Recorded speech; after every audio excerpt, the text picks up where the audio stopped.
Hello and welcome to Culture Shock, the pop culture podcast brought to you by four aging millennials and our outdated opinions. I'm your host, Doug, and with me as always is Corey. That feels weird, but I'll allow it. I'm Mike, and I would like to have my words stricken from the record, please. Hey, I'm Adrian, and based on these intros, guys, we suck at working as a team. Hello, Peter. And if you haven't caught on yet, because, well, you might not have known all of those references because this is a new movie, we're going to talk about more Spider-Man. I know you loved the last episode.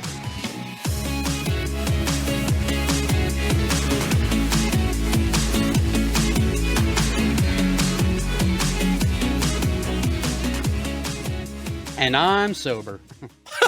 And Adrian didn't have 3 Long Island iced teas. Today we're going to be talking about Spider-Man No Way Home. I know you might be thinking, didn't you just do a Spider-Man episode? Well, yes we did, but we finally all got to see No Way Home. 3 of us remember the Spider-Man episode. Why might that be? Well, because Mike was drunk. God damn it. I know. Guys, I'm an alcoholic. That's saying in, you know that, right? I don't care. I have no regrets. Okay. Do you think an alcoholic cares? So are we just all alcoholics then? There it is. I'm going to start this over. Okay. Today we're going to be talking about Spider-Man No Way Home, now that we've all got the chance to see it. Not last week. I don't know when this is going to come out. But in our last Spider-Man episode, we talked about the different older trilogies and movies, the duology, whatever the hell they call it when it's just 2 movies. Poor Andrew Garfield. He didn't ever get his 3rd.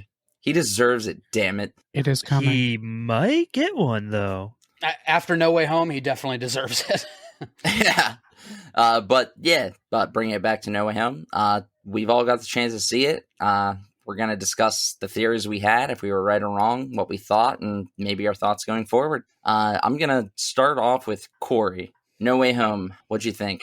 Well, I'm probably the biggest MCU fanboy in this room. Here we go. That is why I started with you. And I'm absolutely not going to say a bad thing about this movie because there was nothing bad about this movie. To be completely honest with you, yes, what everybody hates about the Scooby-Doo this shit line. I actually like that line. I actually thought it was funny. I did too. Hated it. There were a lot of people that were upset with it when it came out in the trailer. I think it's because he says crap in the trailer and it sounded so kiddie. But in the movie, he says shit. So it kind of did fix it, honestly. As weird as that sounds, saying Scooby-Doo this shit kind of fixed it a little bit. I'm not going to focus on Adrian shaking his head no, but I am going to... That's such a broad question to ask what I liked about it because there's so many damn things I liked about this movie. Just from the moment the movie starts, honestly, I was so excited to see this. I had so many theories going into this. We even talked about some of our theories, what might be happening before any of us even saw it. And honestly, I was right about quite a few things that I didn't know if I thought I was kind of stretching a little bit. I was actually kind of right about a couple of things. Jump into a couple of them. Like Doc Ock, I kind of got this feeling in the trailers that he ended up helping them at some point, and that he actually did literally become the good guy Otto Octavius again. I thought he was going to as well, but he did it for totally different reasons than I expected. Yeah, it wasn't the reason I thought, but he did end up helping them. I was right about Green Goblin being the main villain. I was glad I was right about that because he's the most intellectual and interesting character of all of them. Well, intellectual. What I meant. I didn't mean intellectual like scientist because obviously Doc Ock's the smartest. Oh, okay. He is the deepest thinker. Yeah. I love everything he says in this movie. Willem Dafoe's acting in this movie exceeded when he did it last time in Spider-Man 1. He was so much more menacing, so much more terrifying, and like actually villainy. He amped it up. That's what he was in this movie. He's terrifying. That's because Sam Raimi wasn't involved. Oh, Mike, shut up. Let's not. Here's the thing about... We're not going there. We're not going there. I'm just saying that now. Don't worry, everybody. We're not going there. Guys, he didn't want to put Venom in the 3rd movie. Yeah, Jon Favreau and all that. Can we move on now? And we are moved on. Back to what you were saying. I was pretty much done with what I mean, I don't want to tell all the things I loved about this movie because I think we all have the same loves. I don't want to take them all. But I'm just going to get it out of the way right away because it was what we all hoped was happening. The scene where the 2 other universe Spider-Mans come into it, like how amazing was that scene? Ah, I see what you did there. Thank you. How fucking great was it when that first portal opens and he turns around in the alleyway and like just looks at the portal, runs and jumps through it? How happy were you guys? Because I almost left my seat. I was so excited. Oh, I was just gonna say, like, as soon as Ned, I think he has what's it called, like the sling ring from Doctor Yeah, he has Strange. the sling ring, and he accidentally moves his hand a little bit, saying, "I wish we could find Peter." And it kind of sparks a little bit. From that moment, I knew it was coming. But like once the portal opened and you saw Spider-Man down the alley, you're just like looking and you're like, hold up a second, that's a different suit. Not only that, but Aunt May, we'll get more into this, had just died at that scene. So why would he just calmly be standing there in his spider suit in an alley? So I knew it wasn't Tom Holland because he would be devastated somewhere, which he was. But I guess what I'm wondering about that is, you know, sometimes they show scenes back to back and like they could take place at the same time. Maybe they just showed one thing. So I didn't know if he had known by that point or not. But I get what you're saying. It makes sense. And oh my God, when he takes his mask off, I've never been, because me and Doug, we're going to get this out of the way now. You probably noticed from the last episode, we're about the only two that love both Amazing Spider-Man movies with Andrew Garfield. Probably on Earth. But we do. We both love that second movie with a passion. It's great. And to see Andrew Garfield back in that spider suit, just being Peter Parker, I can't even describe how happy it made me. He deserved it. Yes, he 100% deserved it. He's a great actor. He loved that character. He was so passionate about it. I was so devastated when he lost the Spider-Man character, but I mean, I got it. They wanted to go a different direction, but Andrew, when he pulled his mask off and then she throws the bread at him and she said, "Don't you have the tingle?" I do, just not for bread. That was like one of my favorite lines in the whole That was movie. my favorite joke in the whole, and I thought it was perfectly timed and placed. Honestly, I know everybody was more excited for Tobey Maguire to come back.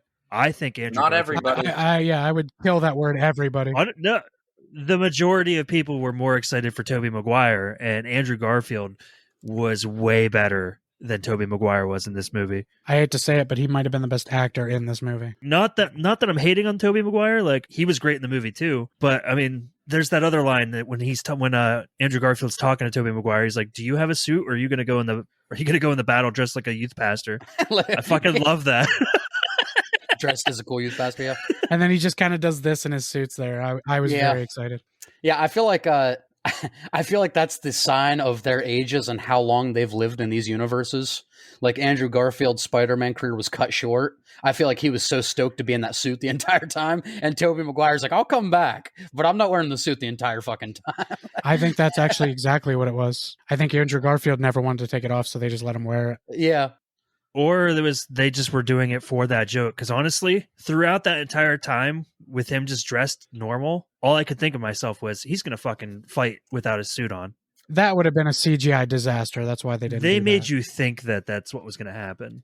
I kind of actually like my take on that scene was like, because Andrew Garfield, he was a younger, in his universe, he's a younger Peter Parker than Tobey, but older than Tom Holland. Tom Holland has like this crazy new school suit, so it's a little different. But Andrew Garfield, he's still carrying it around and putting it on, taking off. Tobey Maguire, he's been Peter Parker for so long, it's just always on. It's just there. I think they also put it under his shirt because of that, you know, the scene in the old Spider-Man movies when he's running down and like ripping it off. Yeah. And the Spider-Man suit's under his shirt. I think that was part of why they had it on like that. I think from a character perspective, Doug, you're probably right. But I'm talking about like as far as the actors go. Oh, that's fair. That's fair. Andrew Garfield loves that character so much, he was like, "I'm not taking it off. No fucking way." I get to keep this, right? And Tobey Maguire loved it, but he's been like Spider-Man for like 20 years almost now. He's probably like, yeah, I'll wear the suit when we get into battle. There's not one thing I hated about any of the whole entire interaction between all three Spider-Men. No, they were perfect together. The chemistry was insane. Yeah, it was actually kind of uncanny how well they did. Like they've been acting together for years. I just want you to know, I love you guys. Thank you. Thank you. Andrew Garfield was by far my favorite part of it, all of it though, as far as like the Spider-Men go. And that's weird for me. That's weird for me to say because I loved the first Amazing Spider-Man movie, but I hated the second one. So like I wasn't expecting to enjoy Andrew Garfield that much. I'm always expecting to enjoy Andrew Garfield. He's a phenomenal actor. He is a phenomenal actor, yes. Nobody questions Andrew Garfield's acting chops. I think they question Mark's Webb's direction and The Amazing Spider-Man too. But Yes, but guess who wasn't involved in this movie? Marcus Webb. Mark Webb, yeah. Or Mark Webb. Yeah. Yeah. So No, and I know a big worry for this movie, like, unfortunately, we talked about this. We live in a fucking age where everybody knew the Spider-Men were coming. Yeah, it was pretty well. I mean, everybody assumed. You tried to make yourself believe maybe you didn't know, but you knew. All of Andrew Garfield's interviews leading up to it, though, were phenomenal. They were. He was like, the fact that he was getting annoyed with people, but like he was still smiling about it. Like you could see right through him too. You're like, oh, come on, dude. Have you guys seen the video of like the 3 different ages of Spider-Man? Like with paparazzi, like you have Tobey Maguire, like, get the fuck out of the way, I can't see. And then you have Andrew Garfield, like, guys, calm down. And then Tom Holland just signing autographs, all happy. Yeah. Yeah. That's what a big role like that does to you after time. That came out in character too. Like it just Oh, nailed for sure. it. It was perfect. Yeah, I felt like probably Andrew Garfield overall was I'm saying it. He probably was my favorite Spider-Man in this movie. I feel like they all have their roles to play. Like Tobey Maguire literally felt like the tired dad. Oh yeah. And that was his role. Like he That had was to his hurt role. back. He had to have somebody crack his back. Like Oh, I loved the my back scene when he cracks his Yeah. back for him. I loved when Andrew Garfield's hanging from the ceiling and they're like, "Can you crawl around?" He's like, "No, this isn't good enough." He's like, "I'm not And then doing that." he goes, trust me, this is plenty. Yeah. And then she throws the bed at him again. Even that the thing that Andrew Garfield does, that subtle, when the grandma finally asks him to clean the webs, he goes over and cleans them. He jumps down, he starts to say, "Is that enough?" with the mask still in his mouth, and then he rips it out and says, "Is that enough?" Just that subtle thing that Andrew Garfield does, that awkwardness, where he started to say it with the mask still in his mouth. And by the way, guys, you're gonna love this. It's pretty much canon now that Tobey Maguire's the strongest Spider-Man. He held back Tom Holland with the glider, and he webbed down Andrew Garfield, so he's the strongest Spider-Man. he did hold back an angry It's true. a Tom Holland using all of his strength. Using all of his anger strength, and he didn't even look like there was stress in his face. He was just staring at him like, dude, Yeah. seriously, you need to calm Oh, down. I love that look he gives him with the, like, you don't, like, there's certain points in a movie like that where you don't need a line. Like, literally just the look they shared together, that said everything you need to know. He's like, I'm not going to let you go down this path, like, of vengeance. You're a better person than that. Exactly. He was saving him from himself. I like that you brought that up because I'd like to ask you, because a big point of contention for you in the last episode that we did was that moment that tracked down the person that killed the Uncle Ben moment, how Tom Yeah. Holland never had something like that. Now that he's finally had that, how do you think it was handled, and where would you rank it with the other two? Oh, God, that's hard off the top of my head.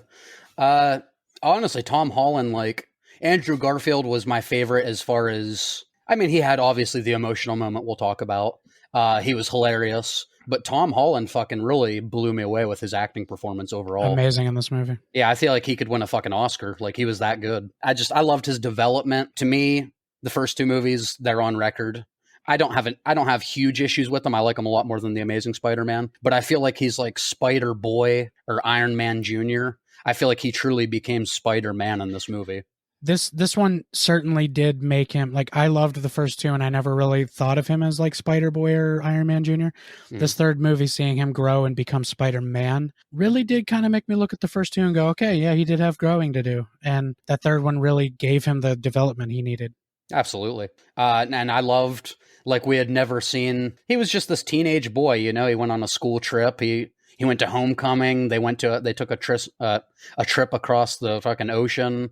We'd never really, seas. yeah, we had never, thank you. We had never, all those words I'm looking for. I swear, I swear I'm not drunk. In the second one though, he was far from home. Go ahead. He was far from home, but we had never seen like this side of him come out. His anger, No. like he beat the shit out of the Green Goblin. Well, he was straight up going to murder him. That was the most brutal beatdown in any Spider-Man movie. Both. Period. When he had him in the hallway, and the first time he realizes he's evil, when he's beating him in the hallway, and Green Goblin's looking up at him and just smiling. Dude, when he hit him and Willem Dafoe looked up with that smile, Starts I got laughing. scared. I got chills. It really reminded me of the Batman beating Joker scene in Dark Knight, when he's just laughing no matter how hard he hits him. It reminded me of that so hard. Like, I was like, oh my God, he really is a psychopath.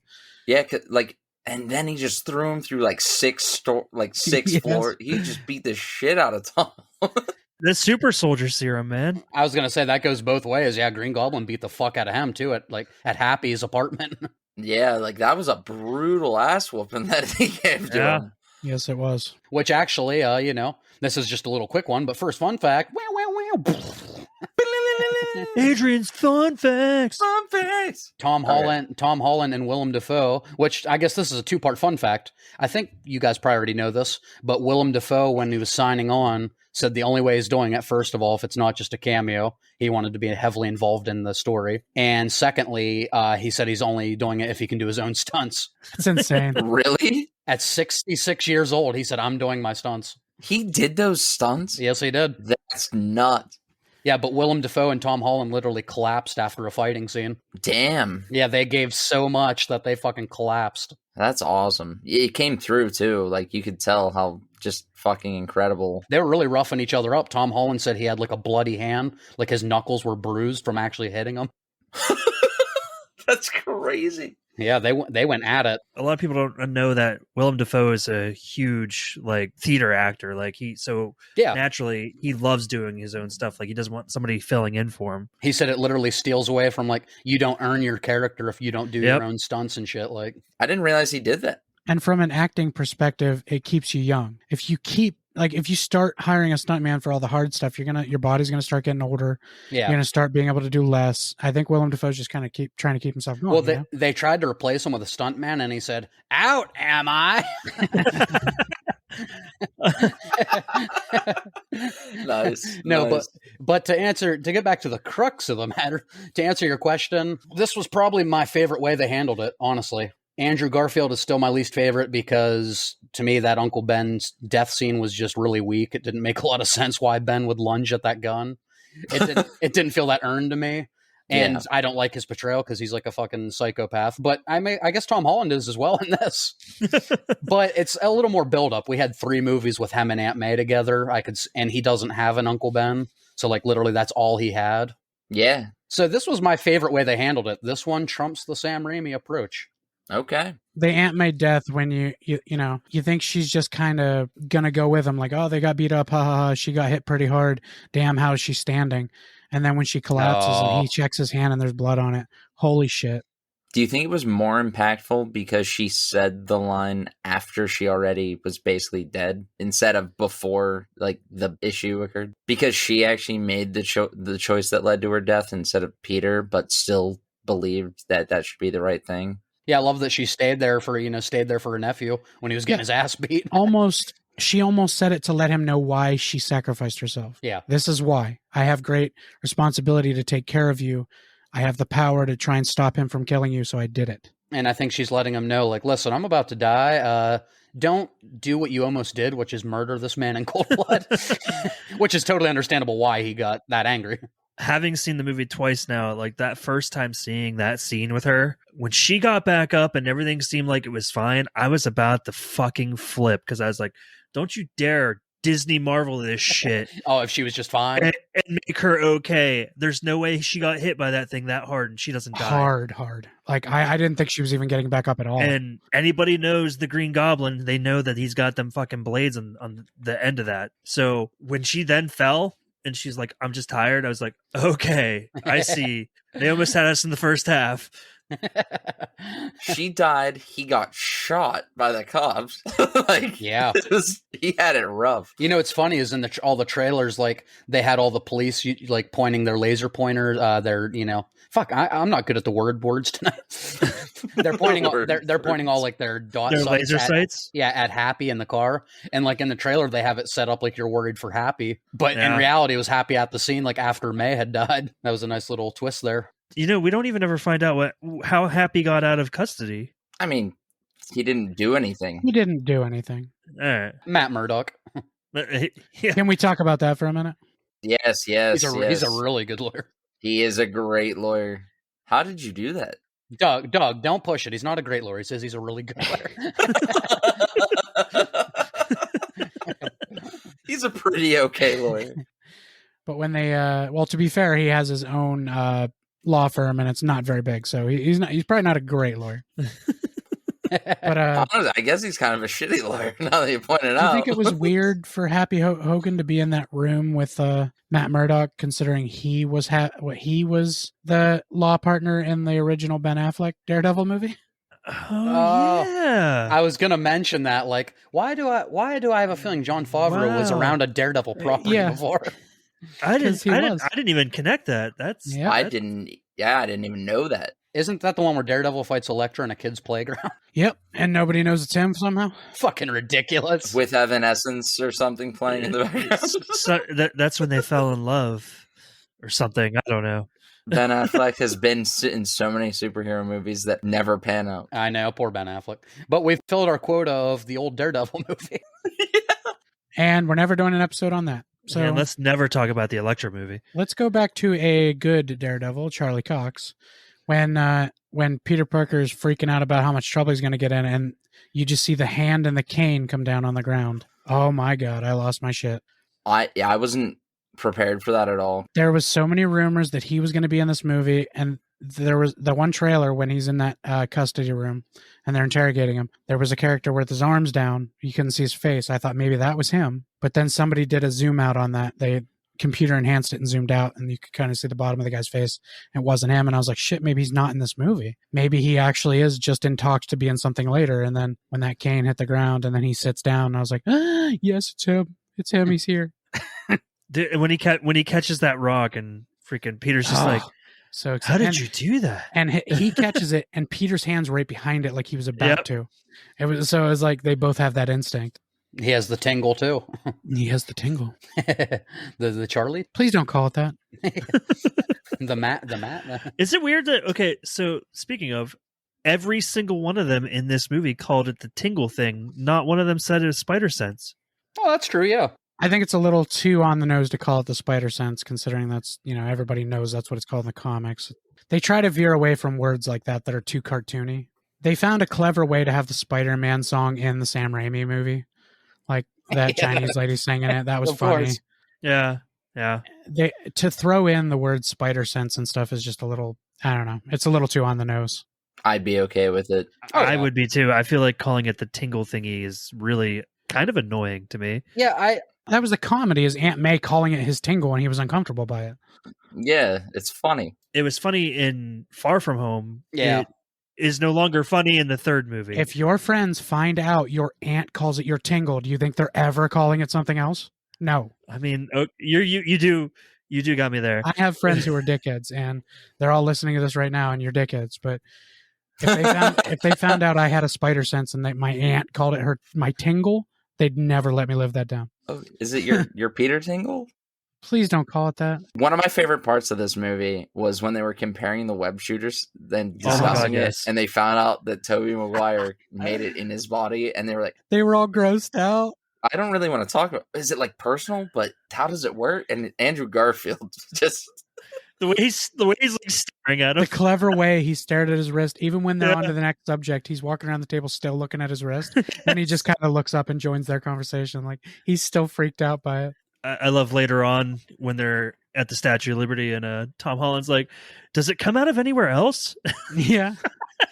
and Tobey Maguire's like, I feel like you're teasing me right now. They're like, no. Andrew Garfield's like, no, because I have to synthesize my own. It's a pain.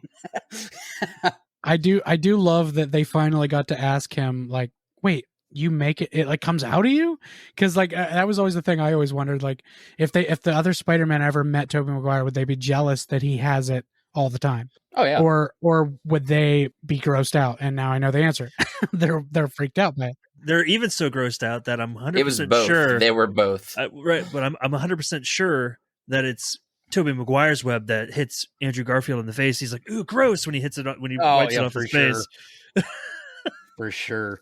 Yeah, I feel like the movie did a pretty good job of like I think they asked themselves all these little like questions, like if these Spider-Men met, what would they be asking each other? I feel like they did a pretty good job addressing that. Absolutely. And they even like kind of addressed the popular meme of the animated Yes. Spider-Man all Yes, pointing they at did. each other. They did it twice. They did that more or less a couple times. And you know what else they did?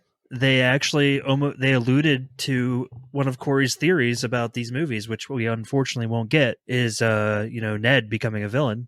Yeah. I don't think we'll ever get it in these movies, but Ned in the comics at one point was brainwashed into being the Hobgoblin for a while, and that was Peter Parker's best friend in that universe. And they alluded to Harry becoming the new Goblin and fighting Tobey Maguire's Peter Parker and he says that his friend died in his arms right after he tried to kill him. Yeah. And it freaks Ned out, and he just wants to let Tom Holland Spider-Man know. I'm magic. Don't worry. I won't become a supervillain and try to kill you. It was so fucking great. And they're all just looking at him like, okay. Spider-Man does not have a great track record with his best friends. No. That was clearly them, kind of addressing that whole fact that he does become Hobgoblin. I like when they throw stuff in there that maybe all people won't know. Right, yeah. I kind of still am curious about that, though, because obviously the spell was done. Nobody knows who Peter Parker is.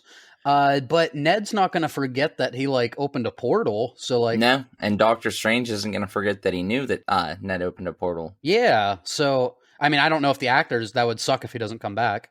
But see, here's the thing: you guys said he's not in another Spider-Man movie. You never read anything about him not being in the MCU. He just said Spider-Man in the article I read.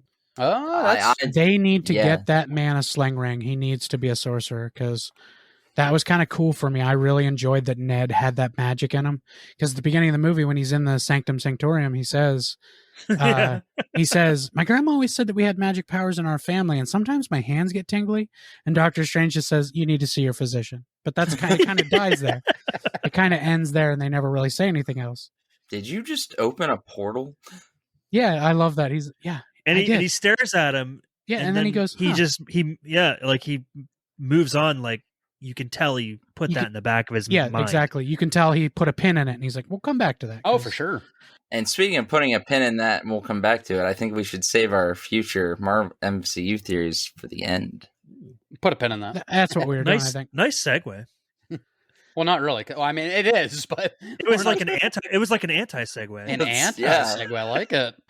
The revert. That's a good old Uno reverse card right there. And guys, they call an anti segue. It's called a teaser. There you go. There you go. Something you'll come back to.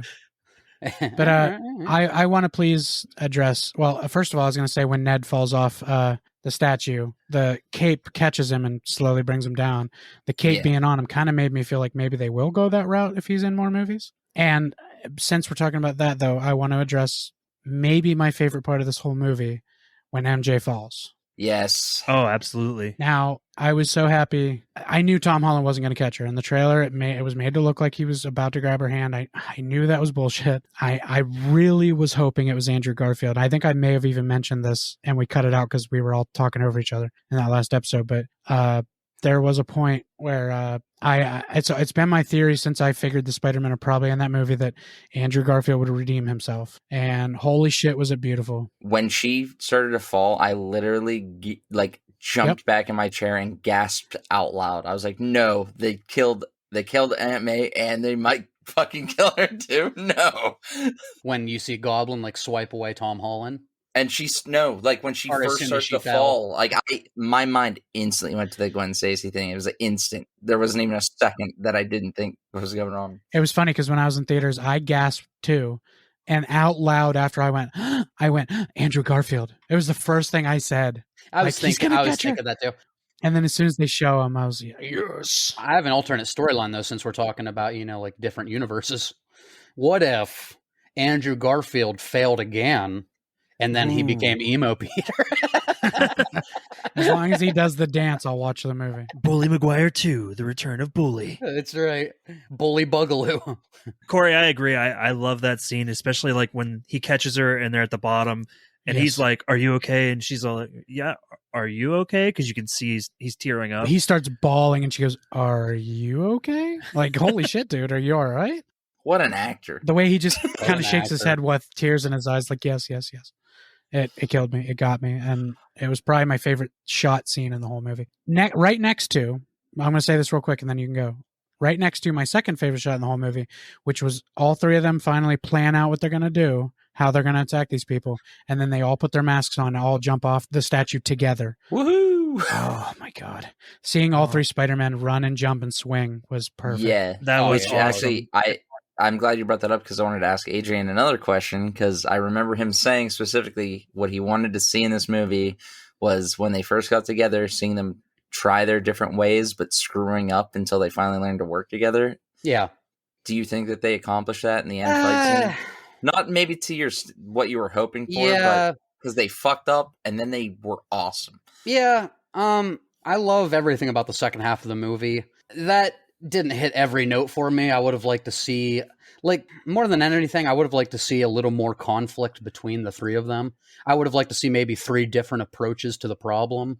A little more struggling before they succeeded. We Yeah. did get a brief fight, a very brief fight between Toby and Andrew. Yeah, that was nothing. I mean, But the fact that I know they're alternate universes, but essentially they're all the same person. So when they get together, it makes sense that they, like, with all the science stuff, they instantly were like, "Oh yeah, we'll do this and we'll do that and we'll do that." Like, yeah, they didn't argue because they're all really intelligent. They're very. I was similar referring people. more to when during the big end fight with like all the villains and stuff, when they were like tripping each other up with their webs and like not and screwing up and going for the wrong enemies, and they just weren't working together very well.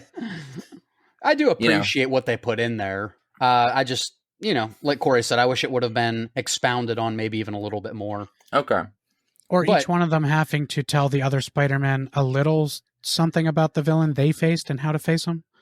Yeah. There was really no Tobey Maguire saying, well, this is how I fought Doc Ock, or this is how I fought Goblin. Mm-hmm. Man, wasn't this movie long enough for both of you? I heard the Doc Ock fight on the bridge was actually a lot longer, but it got cut down. Yeah, I've heard that too. I loved how it like whatever they released to the public. I love how it was. I don't know. Obviously, there'll probably be deleted scenes or whatever, but like just the entire exchange between them and while he's trying to save the professor lady or whatever the hell she is, the worst actor in the movie, admissions lady for the MIT. worst actor in the movie. Yeah, she actually was. I agree 100%. She really phoned it in. What about the one guy in that one scene in the background? I don't actually. No, I'm not. that guy, he fucking nailed it. He did. I think the Statue of Liberty was the worst actress in the movie. She was just too like stone. She didn't emote. She didn't emote at all. Did they put the shield on the Statue of Liberty a long time ago and I just forgot? There was a news thing at the beginning where they were talking about how they doing did it. talk about Oh, that. okay. Question for- I missed that. Question for you or Doug and Corey. Then I'm very curious. Is that a thing that happened in the comics where they put Captain America's shield on the Statue Not of that Liberty? I remember. I'm but- gonna be honest, I don't remember. Like that's just such a.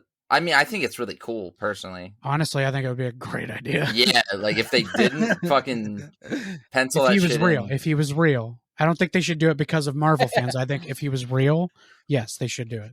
I think they should do it. I think they should do it in real life. I meant in the comics. But yeah, let's do it in real life too. I thought it was a little bit schlocky, but that's just me. Like that's probably my anti-MCU coming out. Adrian making up words again. It's just it was a little bit much.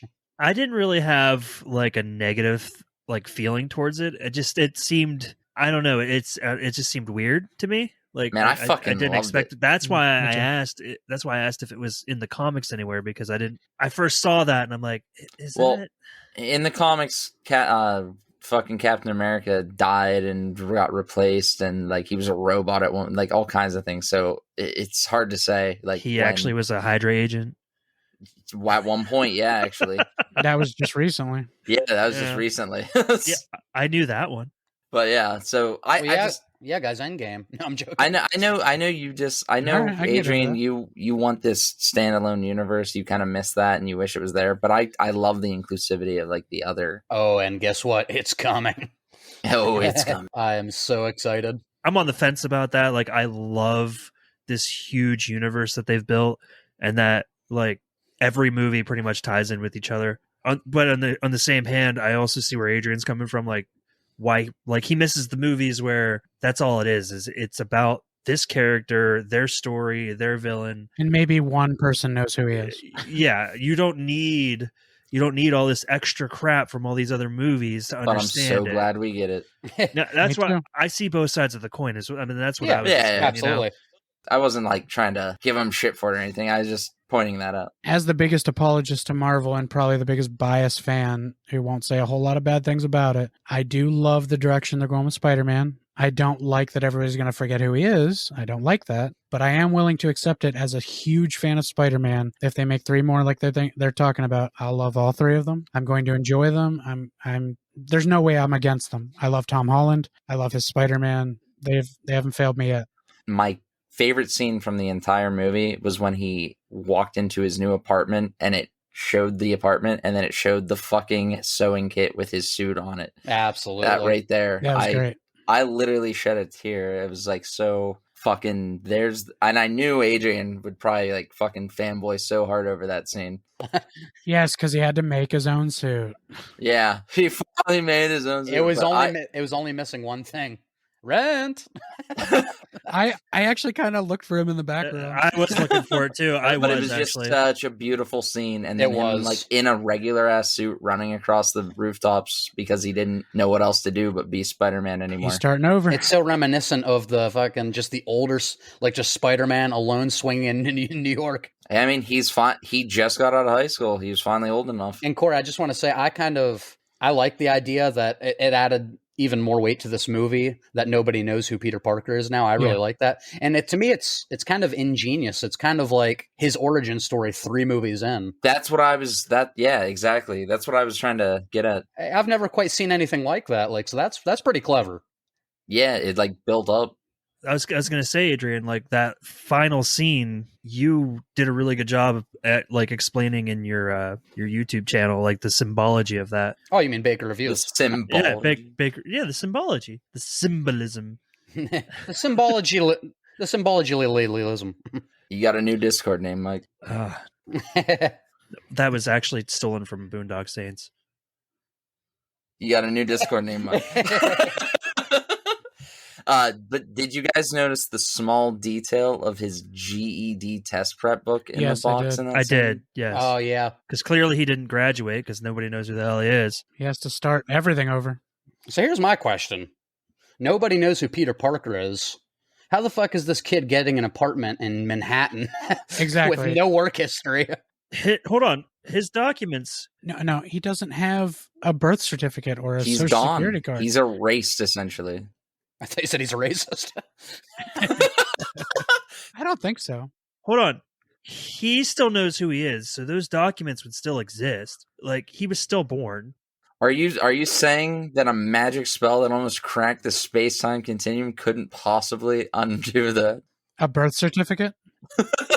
But he exists. I'm trying to say that if those documents don't exist, that's a major plot hole. So I'm trying to defend the Why is that a movie. plot hole?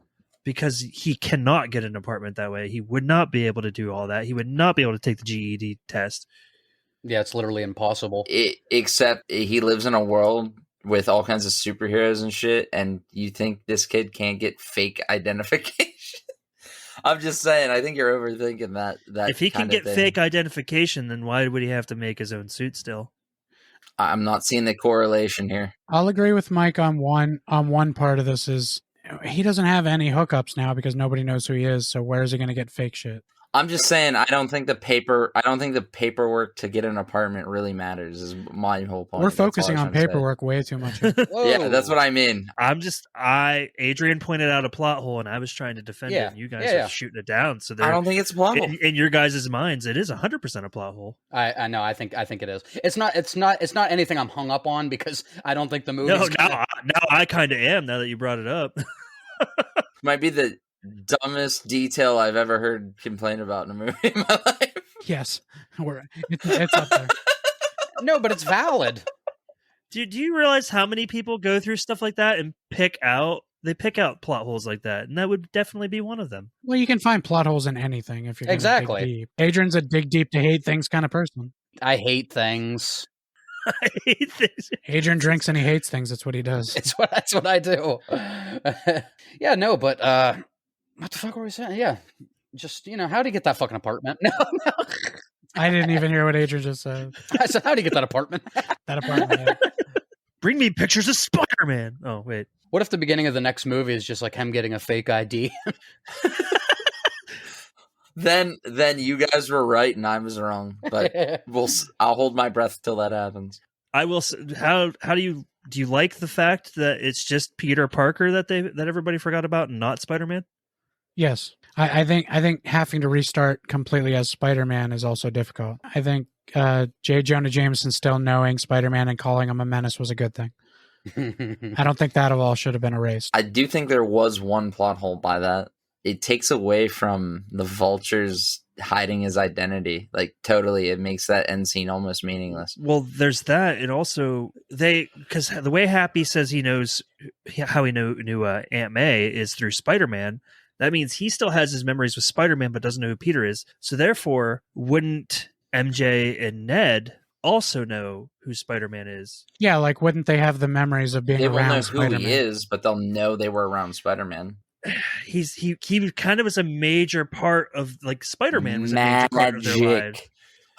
Okay, I understand, but it didn't make Happy forget who Spider-Man was, because Right. They didn't forget Spider-Man. They forgot but Peter. I know what Mike's Happy saying. worked with Spider-Man, and he remembers that. Doug, don't turn into a me from last week. I'm not getting it. Doug, You're not getting it. No, you're not, because what he's saying is they would remember being around Happy and Aunt May and Spider-Man. So they would remember being there, but they don't remember that he's Peter Parker. They still remember hanging out with Spider-Man and helping him somehow. I'm not. Yeah, I'm saying But that's that all too. Mike's saying. No, He's that's not what I was saying they yeah. know he's Peter I because of thought that. you were He's saying they just- knew he would. Okay. No. Yeah, they No. still know who Spider-Man is, though. And that's if you noticed at the end of the movie, MJ still has like that broken black dahlia necklace on. That's kind of cool. I wonder if that's going to like spring anything. Like, why do I have this? I like that he still had the coffee cup like in his apartment when he saw oh out yeah, the that was window. pretty cool. Why do I have pictures of this dude in my phone? That cup also makes an appearance in episode 5 of Hawkeye.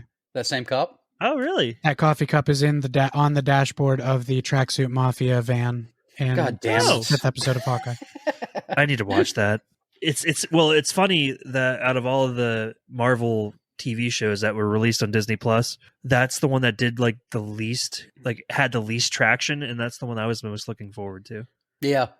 But it gave Hawkeye such a more deep character. He's much more appreciated. Trust me, most people who watch that said they appreciate Hawkeye 100% more now. Mike, just because other people don't like it doesn't mean you can't. Look at how much me and Corey love Amazing Spider-Man 2. Exactly.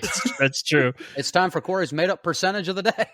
People that watch Hawkeye have 100% more appreciation for him. 100%. Hey, I didn't say 100% of the people that watch it. Corey's made up facts. 100% more. Okay.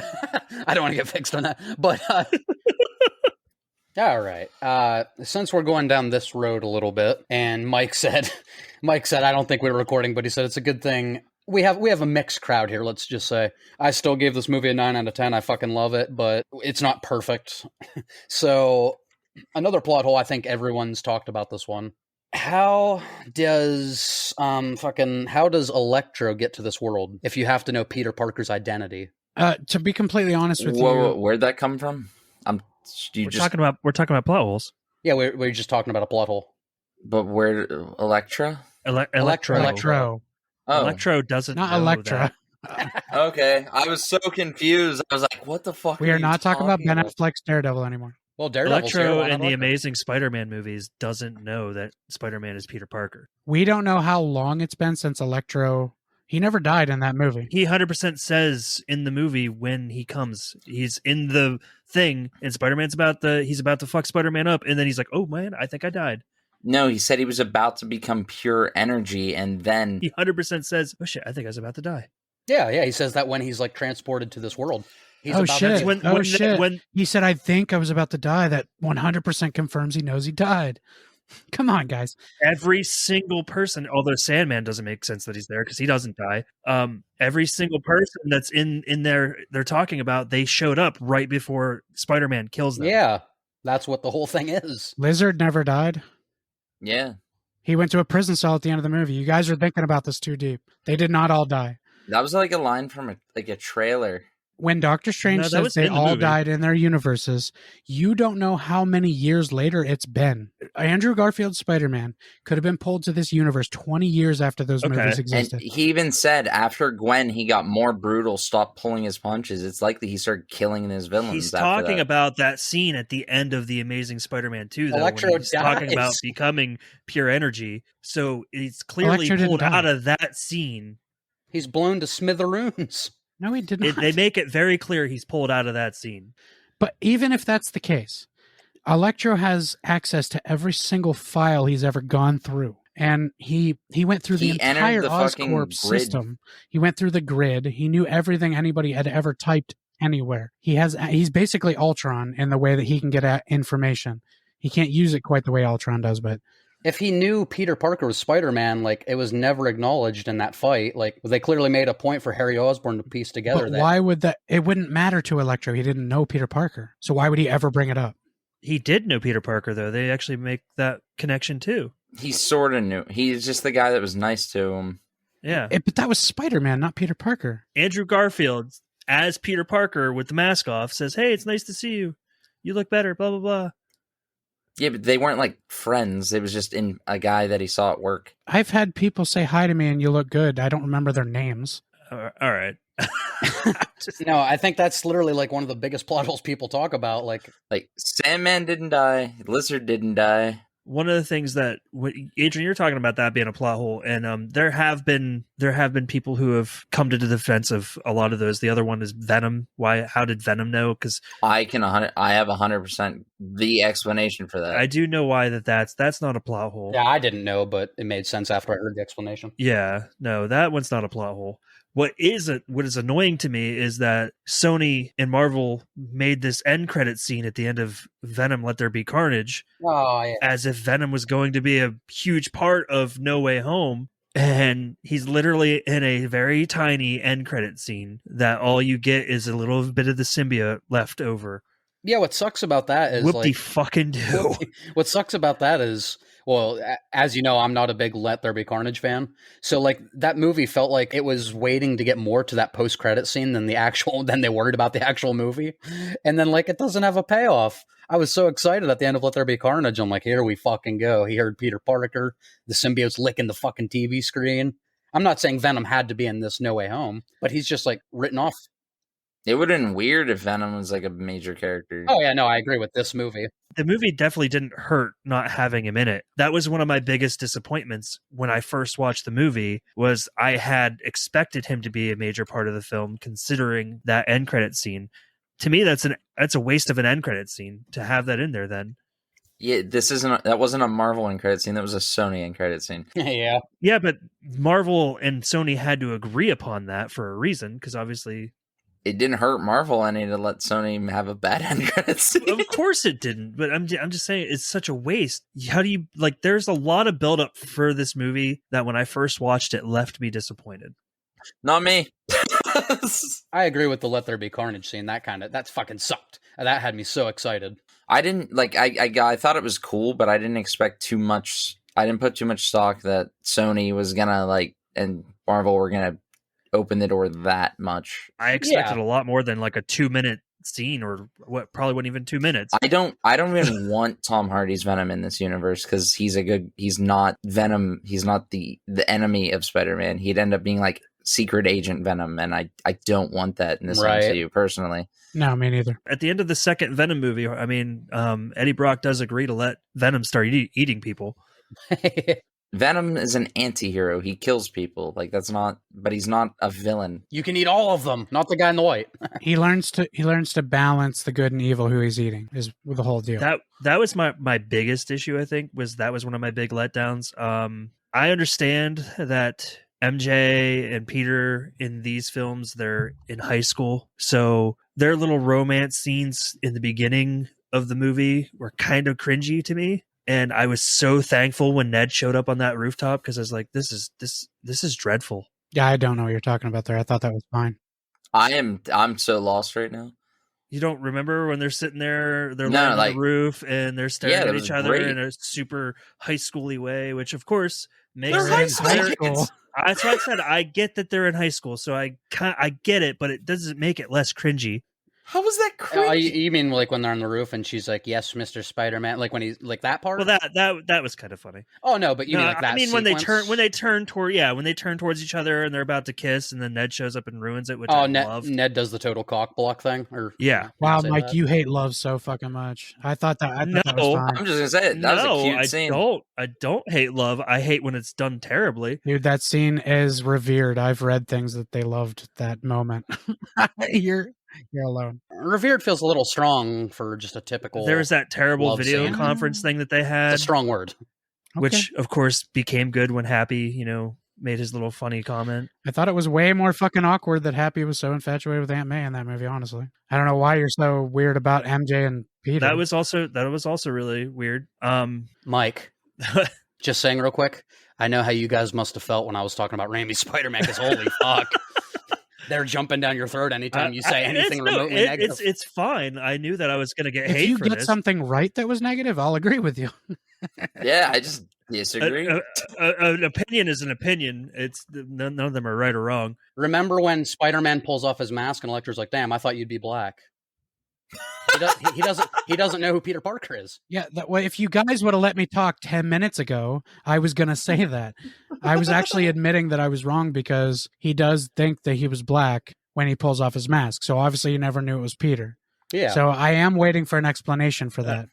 I do love in that scene when when Andrew Garfield replies, "There's got to be one out there somewhere." Oh yeah, a little nod to Miles. Yeah. The only other thing that I was disappointed in after my second watch through, it didn't faze me anymore because I knew what I was getting. Here's why that's not a plot hole, guys. And you explain it yourself real quick about the Peter Parker thing. It was anybody that knows Peter Parker started coming through. That was explained towards the end. That's why it got to a point where infinite people were coming through. Well, that's true because some of the shadows in the thing that were starting to come through were never in movies yet and didn't know Peter Parker was Remember, Spider-Man. he specifically said you screwed up the spell, so it was an incomplete. So it morphed into a pretty much, and that's why it kept growing and getting worse and worse over time. And this is explained in the movie. But they made such a big point to bring out 4 other villains that clearly know Peter Parker's Spider-Man. Why is Electro in that group? Because he's part of this. That group is mostly the Sinister Six, and they just kind of interact together. And Goblin's the one that leads it. So you understand why people would put those together? Like, I can understand it. Yeah, Adrian, okay. you want to know why? Because he was the only other villain that was in the Andrew Garfield movies. I mean, there's an explanation in the movie. If you choose to ignore it, that's on you. Thank God they didn't bring Rhino through. God damn it. Well, honestly, Mike made the joke that it was the only other villain in the Andrew Garfield movies, but yeah, they didn't really. Oh shit! But they didn't really have. No, that's not. I'm not going to say what I think you think I'm going to say. You're a fraud. No. Thank you. I'm so glad they chose Electro instead of him. Actually, I didn't think about that. That none of these villains are Tom Holland villains. So no, not one. I thought somehow maybe Mysterio would come back. I thought Mysterio was going to be in it too. I don't hate that he wasn't in it. No, I don't know how the movie would have played out if he had. The only thing, and I talked to you guys about this before, but we haven't had a recording of it. I was expecting the whole like multiverse cracked and all that shit. Like when it started happening at the end, I was expecting that to be a much bigger deal, and I didn't expect them to wait until another movie to really get into that. It was the end of a 2.5-hour movie. Yeah, like how much more could they have put into this movie? Well, instead of that, we got the different scene of, Peter being like, hey, make everybody forget about who I am, like altogether. You got like, it went a completely different route than I saw coming, which isn't saying that that's a bad thing. Yeah. It's just not what you were expecting. I had higher expectations for certain aspects of the movie than what I got. I mean, remember, this isn't a standalone Spider-Man movie. This is an MCU movie. So these setups are planned for things. That is where sometimes that is a problem, like, because then you go into movies expecting things that you don't get. Don't you like having your expectations subverted? That's the casual Marvel movie goer. You don't understand that half of the stuff that's put in Marvel movies is seeds being planted for later. And I get that you might not enjoy that, but like, well, no. You were only ever meant to see the shadows in those cracks. You were never meant to see those characters. I went back and watched the movie a second time with the mindset that, this is essentially a part 1 of part 2 or a part 1 of 2 series kind of thing with it's more like a part multiverse. 1 of like infinite. Right. But like what I wanted or what I was expecting in this movie is going to become a huge deal in the Doctor Strange movie. So like that's what I was really wanting to see. So I think that's why I kind of was like, what the hell is good? Because it seemed the way they make it seemed like he's just fixing everything so easily. Like it's nothing. Nothing was fixed. It's the same reason that Adrian needs to hold his reservations on Halloween Kills till he sees the third one. because the third one may fix the second one a little. That bit. movie sucks. There's nothing the third one. we don't need to talk about that, but I fully admit after seeing the movie a second time, I love it way more than I initially did. Then watch it a third time and we'll re-record this episode. See, like, I get where you're coming from to an extent, but I can't really relate to like the mindset that you have, which is why I'm strongly disagreeing with what you're saying, because I just don't see it. There's an extreme, not necessarily a plot hole, but like a plot device that they clearly went this route to continue on with the movies and set more shit up. When Peter says, right, but when Peter's like, make everybody forget about me, when he simply could have just been like, make everybody forget about Mysterio, and what he said. That didn't fix the... Oh. That would have fixed everything, and the movie would have ended right there. roll credits. Please never write a movie, Mike. If he had just said, make people forget what Mysterio said, those other characters wouldn't have gone back to their universes not knowing who he is. They still would know. No. I'm talking about in the beginning when he. Oh yeah, that first spell. spell. Yeah, well, that was the whole point. Tom Holland. It was just a kid trying to help with the spell. Do you remember how immediately he was like, "Wait, you didn't even call them to try to get in?" I love that. I love that so much. Doctor Strange might have been like my second favorite person in that movie. Benedict Cumberbatch, outside of Robert Downey Jr. playing Tony Stark, he's the most perfect in his character. Oh, for sure. In this particular movie, for me, Andrew Garfield, and then not taking away from Willem Dafoe, excellent villain, but as far as like characters, I loved their one-liners and whatnot, and their moments where they're like, "Are you an idiot?" Like I loved Andrew Garfield's moments, and I loved every single Doctor Strange moment. Even the Scooby-Doo the shit line. Even the Scooby-Doo the shit line. I was going to say this earlier. I was going to say this earlier was when you mentioned that. I love that they set that up, and then MJ's like, "Well, you mean you want us to fix your mistake? So maybe you should ask more nicely." So she makes him say "please" at the end of it. Yeah. When you think about it, this was kind of your spell, so he should say please. He's not Sorcerer Supreme anymore. That's right. That's Wong, baby. That's Wong got it on a technicality. I love that. Got it on a technicality. I love that they threw a different line in there too, because in the trailer he says, "Don't do the spell," and walks into the portal.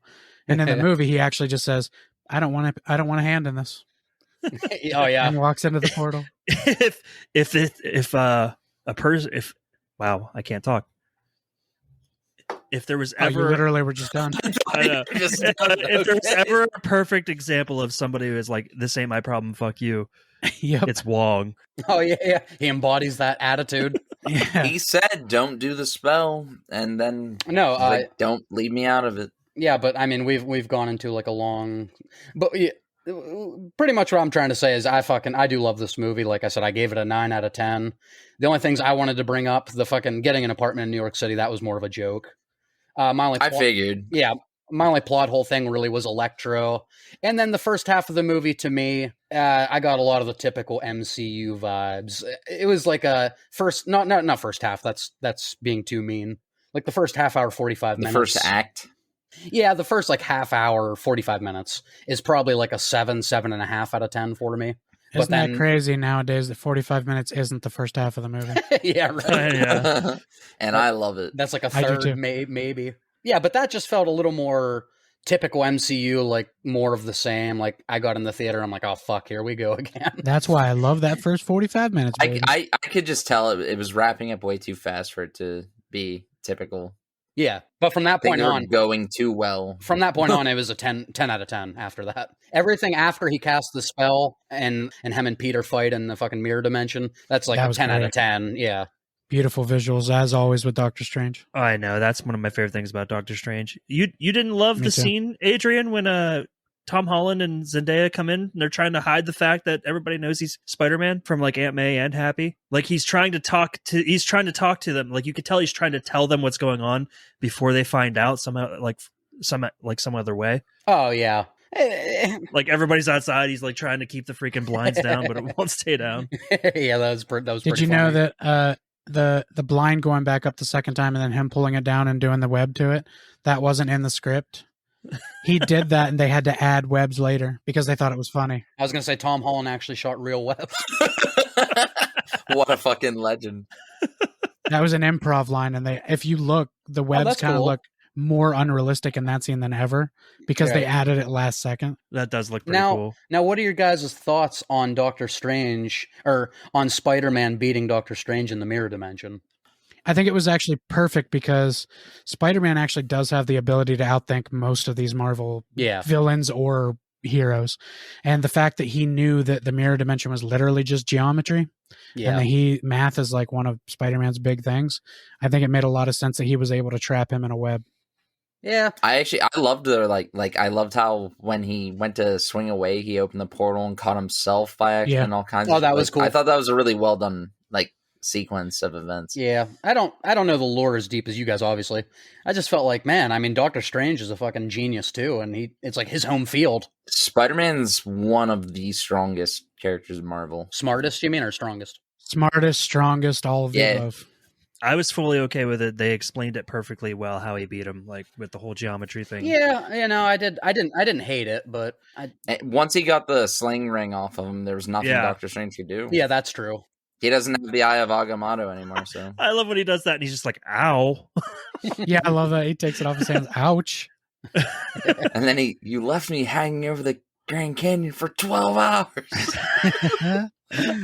That puts me in the mind of Loki. Yeah, I was falling for 30 minutes. I like when he shows up. And he's like, you were in the Grand Canyon? You should have been here helping. Oh man. Doctor Strange about to slap somebody. Oh, yeah. Till he realized he was also a wizard, and he's like, So plot hole aside, and any plot holes you think there might have been aside, whatever. How'd you feel about how the villains were in the movie? Did you like how Electro got Tony's arc reactor and it made him like this different kind of version I because it was different kind of fucking energy? love that. I mean, it makes sense if the guy could sense, like he can sense energy. I know Adrian loved the fact that he wasn't blue anymore. I know Oh that. God. Jamie Foxx loved that he wasn't blue Did you anymore. like how his mask Yep. blinked on and Yep, off as I he did. would do that? Oh, Yeah. I love that. When we were in theaters, my son even noticed that. He said, I love that his mask was on when he was using his powers. Yeah. They literally had to promise Jamie Foxx that he wouldn't be blue. Oh, yeah. I In mean, an interview, he talked about how much he loves how different his character looked. Oh, I do too. Yeah, that interview with all three of them, he talked about how much better his character is now. He looked like he's supposed to like the character Yes. looks. I love this version way better, and do you know why? Because it's just fucking Jamie Foxx. Exactly. I love that scene. He's like, "Are we all just gonna? You guys just gonna stand there and pretend I'm not butt ass Not naked?" butt ass naked. And Sandman just says, yeah. Sandman just says, yeah. Yes. I was. Oh, what? So Spider-Man's black suit there? That was just like him turning his suit inside out? Is that what that was? Yeah. Yeah, it was just inside out. I also thought it was going to be a suit that Doctor Strange made for him. I didn't have an Yeah. issue with it. That was I pretty do cool. love that there was like so many different suits that Tom Holland wore in this movie. It seemed Which is akin to actual like comic Yeah. book Spider-Man. Not only comic book Spider-Man, but it was also, I think, part of Tony being his hero. Tony had a bunch of different suits. yeah. So yeah. I think Spider-Man also, he was like, well, I should have a bunch Well, of different suits. Yeah. You bringing Tony back up actually brings me to the thing that I was trying to get Adrian to talk about, like the whole thing about him in his apartment and whatnot, and like moving forward. Going back to the paperwork? being like he cut himself off from like basically those training wheels and being on his own and not having anybody to rely on but himself. Well, that's what Spider-Man did in the comics. Yeah, that was the moment that made him Spider-Man, was when he made that decision. Yeah, I think from the moment on, like his loss with Aunt May, and then Tobey Maguire looking him in the eyes, and then him cutting himself off, making like the hero sacrifice. I feel like that is what has now made him Spider-Man. You guys brought up Tobey Maguire again, and it made me think of when Andrew Garfield helps him up at the end, and he says, "Are you all right?" And he says, "Yeah, I've been stabbed before." I love when they're walking away and he's like, "You're in a lot of pain right now," and he's like, "Oh yeah." Oh yeah. Yeah, they seriously considered like killing off Tobey Maguire's Spider-Man. I thought they did, honestly. I did too. I thought they did. And honestly, if it had happened, I think it would have been a great send-off for his Spider-Man. Yeah. I wouldn't But have. I'm glad he's not dead. Willem Dafoe would have finally got him. That's right. Until we meet again, Spider-Man. What after Willem Dafoe stabbed him, he should have said, "Don't tell Harry." Peter would be like, "About that, Harry's dead in our world." By the way, I killed your son. I blew up his face. It was a whole thing. How'd you guys feel about Toby? Like, because we talked about like Andrew Garfield getting his redemption. How'd you feel about Tobey Maguire and Doc Ock being able to like basically reunite as friends? Oh yeah, That was pretty cool. Yeah. Like he was like, you've grown. You've grown. I like that he addressed he was so much older, even though it's only supposed to be a couple of days after he was fighting him as a kid. Yeah, because he recognizes like you're totally different now. Yeah. There's a reason that Tobey Maguire's second Spider-Man movie is one of the best, and it's just the story between those two characters is so well done. So I'm glad that they kind of brought that full circle in the end. And that was actually something I mentioned in our predictions for this movie in that first Spider-Man episode, was that nope, don't remember what I was going to say. Lost it. Sorry, I was trying to think of it while Mike was talking, but he made a good point, so I was actually interested, and then I forgot what I was going to say. My bad. You just like made my brain like freeze. It was like, what? You were clearly saying a sentence and just done. and it's done. I just can't remember the point I was going to get. I remember what I was going to talk about, but I don't remember the point I was going to make.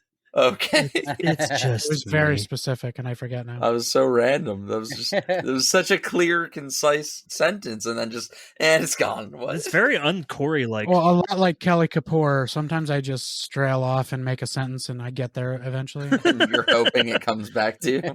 No, sorry, that was Michael Scott. Wow. Sometimes I don't know what I'm going to say, so I just start talking. Been there. So, is there anything else from this movie specifically that that anyone wants to mention? Any specific? I think we hit a lot of it. We did. Any characters? Anybody listening to this has now had the movie ruined to them if they didn't watch it. Spoilers in the title. If you watch it, I don't care. Fuck you for spoiling it for I yourself. disagree. Stay and listen. I didn't say leave. I just said fuck you. Don't leave. Definitely get the fuck out. You're not No, welcome. I disagree. You filthy degenerate. I disagree. I love you all. I love you all. Yeah, I guess I just wanted to say that I understand why they brought him in for the movie and like the Sinister Six potential setup. But did anybody else feel like Sandman was like kind of the one that he kind of felt out of place? Sandman's never been like a pure villain. That's why at first he was like Peter, and he protected him because he didn't know what was going on. That's what I mean. Like his story was He was just a henchman that was down on his luck, really. yeah, and he got pulled into the world. Like he even acknowledged, He just loves his wanna, daughter. Yeah, he even acknowledged, I just want to get home to my daughter. He just felt out of place because like his story arc with Peter was complete at the end of Spider-Man 3. Like there was an understanding between them. Like That's exactly why he didn't really fight him in the movie. yeah, Until he realized there was no way he was getting back. Until he realized he thought Spider-Man was trying to fuck up his chance of going back to his world. yeah. But I will say that Thomas Hayden Church, fun facts, this isn't an Adrian one, so we don't need a theme Hey. song. But Thomas Hayden Church was the only actor in the entire movie that was never on set. Oh really? Yeah, because he just has that one shot. He's mostly just sand. He's Sandman, and the Lizard is the Lizard the whole time, but Rye Safance was actually there at one point. Thomas Okay. Hayden Church was never on set. Wow. But yeah, speaking of these villains, since you gave a fun fact, I just have to give one real quick. So this story was so like kept under wraps, obviously for fear of Tom Holland spoiling something. Because he does that. He does that. Producers had to convince all of these returning actors to come back without reading the script. So both of the Spider-Men and all of the villains, and that's a hard fucking ask. It's a hard ask, but in this day and age, you're stupid if you say no to an MCU movie. That's true. Even Yeah. if you don't like the universe, if you say no to an MCU movie, Yeah. that's a lot of work you're missing Like out you on. might have jobs for the rest of your life if Yeah. you sign up for an MCU movie. I read somewhere that all of the villains when they were on set had to wear like these robes so nobody could see them. The first time Tom Holland met Willem Dafoe, he bumped into him and said, "Excuse me," and he turned around and it was fucking Willem Dafoe, and he like freaked out. He was speechless after that Why's Willem Dafoe here? because even Tom Holland didn't know that Goblin was going to be in this movie yet. No, So 'cause he when would've Willem ruined Dafoe it. turned around, he was like, "Holy shit, is Goblin in this movie?" Hey, guy, was Tom Holland even alive when Spider-Man 1 came out? I believe yes. Yeah, he's in his Are 20s you right now. sure? I am not 100% sure on that. He was alive. He was very young. You're hoping. No, he was. Was he cognitively aware? I don't know. I think he was 20 years old when Homecoming came out. Yeah, okay, that's right. That's fair. Yeah, he was alive. Spider-Man, the first Spider-Man came out in 2002, and Tom Holland was born in 96. Okay. He was a little tyke. So he probably even remembers it a little bit. At 6 years old, you would definitely remember seeing the first Yeah. Spider-Man. When we were talking about like the actors taking it without a script, Tom Holland actually thought the movie sounded like a really cool idea, but he didn't think they'd be able to pull it off. And Willem Dafoe was he was all for it. Like, he knew it was going to be a great idea. Of course, with him being the main villain, of course he's going to say that. Out am I? And Alfred Molina loved that he didn't have to wear the giant arms being controlled by people anymore. Oh, that's something I wanted to talk about He earlier. was very excited about that. Have you heard about like the toothpick rig? Yeah, and he was just on it, and he'd be like having conversations, then suddenly he'd just get carried off and be like, well, okay. Yeah, Tom Holland said he recalls like talking about where they were born and raised, and he's like, "Oh bloody hell, I'll be back." That's hilarious. I could just see Alfred Molina swinging around. I'm picturing it right now. Like, well, see you later. It's kind of like Joe Gatto. Unfortunately, not going to be with the Impractical Jokers anymore. But the one punishment where he's the genie and they keep controlling him on the lines. He never knows where he's going. It reminds me of that. It's exactly that. Yeah, it makes me think of that. He doesn't know where he's headed. As you wish. That is fucking hilarious. Oh, yeah. Shit. Now I forget what I was going to say because you just totally This is probably a good time to get into what we think is coming for the MCU. Yeah, okay, so I think we've covered everything we want to talk about with this movie for the most part. Not even close, but I'll move on. For the most part, like 1%. Anyway, but yeah. My final thought on it is I loved it. Oh, yeah, final thoughts before we move on to future. Corey. It's almost impossible for me to give a movie 10 out of 10. Unless it's Marvel. No, I've keep that in there. I haven't given one Marvel movie a 10 out of 10 ever. I don't believe that. Until now. And this one is a 9.5. It is the closest it's been to a 10 for me, I think, in the Marvel Cinematic Universe. Which is going to be weird with my list later. We're going to talk about, like, we're all going to kind of share the top 3. And it's going to be weird because it's not even my top 3. It's in my top 3, but it's not my top. But it's ranked higher than my top. It's weird, but... Okay. So, Mike, final thoughts? I would definitely give it an 8 out of 10.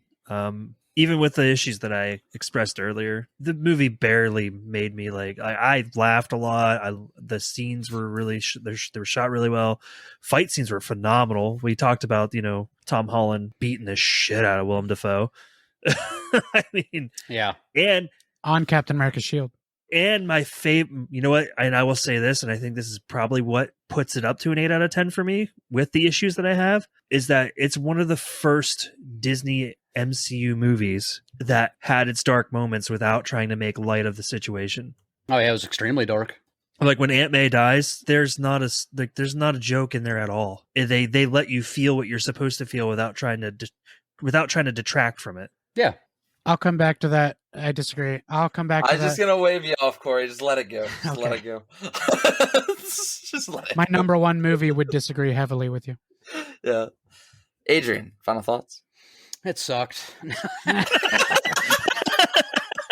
It's okay. Adrian's already said 9 out of 10 3 times in this podcast. Yeah, I know. All right. I mean, like Corey just said, I gave my score already. Since everyone's doing the score, it's a 9 out of 10. It's one of my favorite MCU movies, and it definitely now has it on track. It's literally parallel with the Raimi trilogy. Might be right above it, might be right below it, and like you guys can listen to the last episode to know how much that trilogy means to me.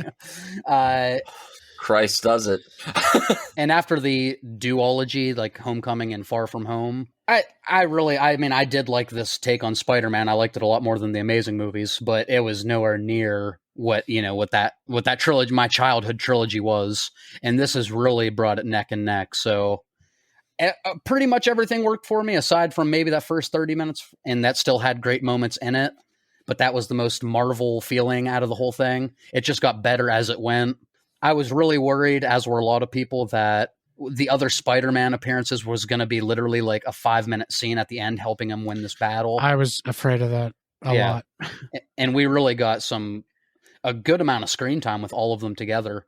And they're quality content. They were in it enough to make me happy. Yeah. and their chemistry was off the charts. Yeah, there's not one thing I would change about any of that. Well, since everyone gave it a rating, I guess it's like you said earlier.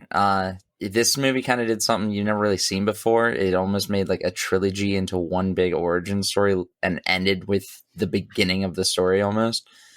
And like because of that, like I'd never really seen anything like that before. I loved this movie. It had just so many. It did everything I wanted to. I'd give it a 10 out of 10. That's fair. I was close to giving it a 10, but And I don't really do that as much as you might think I do. Like, I was just very impressed with this movie, and it didn't let me down in any ways that I was worried it might. it hits home for you. Holy Well, shit. there is no way home, so I don't know how I can do that. Okay, so with that, we're going to talk about the future of the Spider-Man movies and then transition to just the MCU as a whole from there. Because I think some of us might think there might be a fork in the road. I'm curious. I'm actually really concerned that the spell to make everybody forget who Peter is going to be a cop-out for the whole Sony Marvel deal for them to not continue to do movies with letting Marvel do movies with Spider-Man. So Spider-Man to go back to Sony. Yeah, but it's already guaranteed 3 more. No, they retracted that. When? They retracted that shortly after that came out. There was an article that came out that said that, hold on, we might have jumped the gun on saying that. What? Mike got an update on not actual Spider-Man updates. No, I'm joking. That's his favorite Twitter. I don't remember seeing they retracted. I haven't heard that at all. They said, cite your sources, sir. Please, thank you. Not that I know we never make Corey like prove any of his made up Statistics. It's because my statistics are they're strong. And wrong. 17.1% of people believe me. Oh my God. That might be a bit high. That's definitely high. While you're doing that, who else wants to jump in while he's trying to find that? Yeah, Mike, you can just start over after you do your little. Yeah. So Corey, do you want to go? I was just going to say the MCU doesn't like to commit to things like that anyway. So them saying 3 movies, if they did retract it, it was only because they don't want us to be like 3 more guaranteed, because Marvel fans are crazy. When we hear we're doing 3 more movies, we expect 3 more fucking movies. Marvel likes to keep things under wrap, and when somebody said there was 3 more coming, it was probably somebody who wasn't supposed to say that yet. Tom Holland. Tom Holland. It was most definitely Tom Holland. Actually, Tom Holland is the one that's kind of making it seem like it's up in the air. Probably because he's being told to. He actually might not act anymore. He wants to get out of Hollywood altogether. He said he wants to start a family, and he said Yeah. that if he's still playing Spider-Man at the age of 30, he's done something terribly wrong. That's just a young actor. And he's 25, 26 now. I found the article. It says Sony CEO says Tom Holland's Spider-Man future is up in the air. So as far as the movie deal goes and everything, That sounds more like just Tom Holland and less of a Sony cop-out. Well, it was a Sony CEO. here it is. All right. So 2 weeks ago, Sony producer Amy Pascal enthusiastically revealed to Fandango that more Spider-Man movies were in the works with Holland at the center. Okay, there's your problem right there. Amy Pascal's done this before. This is not the last movie that we were going to make with Marvel. This is not the last Spider-Man movie. We are getting ready to make the next Spider-Man movie with Tom Holland and Marvel. It just isn't part of, we're thinking of this as 3 films and now we're going to go onto the next 3. She stated, this is not the last of our MCU movies. Yes, Marvel and Sony are going to keep going together as partners. Look up the interview with Amy Pascal and Kevin Feige when they first announced Tom Holland's Spider-Man. He's death glaring her because she won't shut the fuck up. She gives too much away. Do you know about the Venom versus Spider-Man movie that's in the works with Tom Hardy and Tom Holland? It might not be Tom Holland now. Yeah, that's possible. They're talking about it being Andrew Garfield's world now. That would fit way better. I think it would fit way better. I honestly think, it's not going to happen because Tobey Maguire's so old, but with the campiness of the Raimi trilogy and the campiness of the Venom movies, I think they could fit together really well. But they've already had a Venom, and If Sam Raimi came back for it. like he is for Doctor Strange too. I would be very shocked if we got no more Marvel Spider-Man, considering the symbiote being left at the end of the movie. I just don't believe it altogether. Plus, Adrian Toomes is going to be in Morbius, and those are 2 different properties. I just don't believe it. I think she opened her fucking mouth, and then Kevin Feige said, please shut up. So they had to put out a press that said, well, it's not guaranteed. Why would they set up and leave any... If they weren't going to go forward, why would they set up for Venom? MCU doesn't do that. There are very few plot holes that were never answered in the There's MCU. just been like they've planned out this universe so well It's for over a unbelievably decade well. now. Why would they screw it up like that this is now? that is why I thought maybe they threw the whole everybody can forget who Peter Parker thing is, because that would be an easy way to explain if Sony and Marvel didn't work That's out true. another deal. Yeah, but then they also introduced the symbiote. Right, which I don't, there's just the fact that they had Tom Hardy in it, or Yeah, that was right. yeah, the fact that they had him in it only for a split second, the whole thing just seemed kind of like they weren't planning on a huge Sony Marvel crossover. Yeah, not with Tom Hardy. They left the symbiote for the MCU Brock to get the Venom. Yeah, there's a symbiote. There's now symbiote in the MCU, 100%. That was the only reason they had Tom Hardy in that movie, was to leave that symbiote. The opposite of my theory, the opposite of that whole idea, I think that symbiote might find Flash. I would hate that. Yeah. We forgot to talk about Flash. I hated Flash in this movie. Yeah, he didn't bother me in the first two movies, but in this one I was like, oh, shut up, dude. Yeah. I mean, he's supposed to make you say "shut up, dude." Like that's kind of his It's character. true. I'm the same way though. He didn't bother me in the first two movies, and this one I'm like, oh my god. It was more in a way telling him to shut up that I just didn't want him in the movie. He was just insufferable. And he was barely in it. He literally had only one essential part in the movie, and that was because he got into MIT and they didn't. So That was okay because he came in to like congratulate them too, and then he was like, oh shit, that's awkward. and then he just leaves. That was okay. But it was when he was like trying to suck in the press and I wrote a book. It just Can we talk about how the book's title is Flashpoint? Because I feel like that's like a knock at DC. 100%. yeah, why would you name it that? Yeah, Flashpoint. I totally know what that is. We talked about it. I The know. MCU is just It was for the podcast. they did that just Oh, to shut it. dunk on Edit that out. DC Edit that out. because they're way harder. Cut that. Doug, seriously, stop talking. Edit that out, please. No. We're gonna go ahead and do an edit point right here. Beep, beep, beep, beep. Yeah, because I totally know what Flashpoint is. Every time a master edited that out, I've only done it once. Let's just put it that way.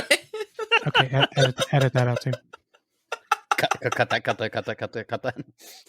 And that's a wrap. No, not really. We're not done. The episode's still going.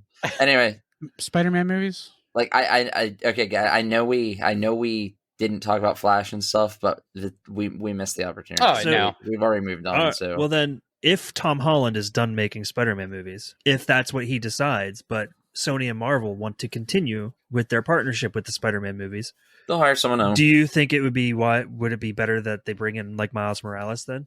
Yeah, I would love that. if they go that route. I don't think that's exactly the route they're going personally, but if they went, if you're right and they go that route, I think that'd be the right way to fix it. Yeah. Here's what I think.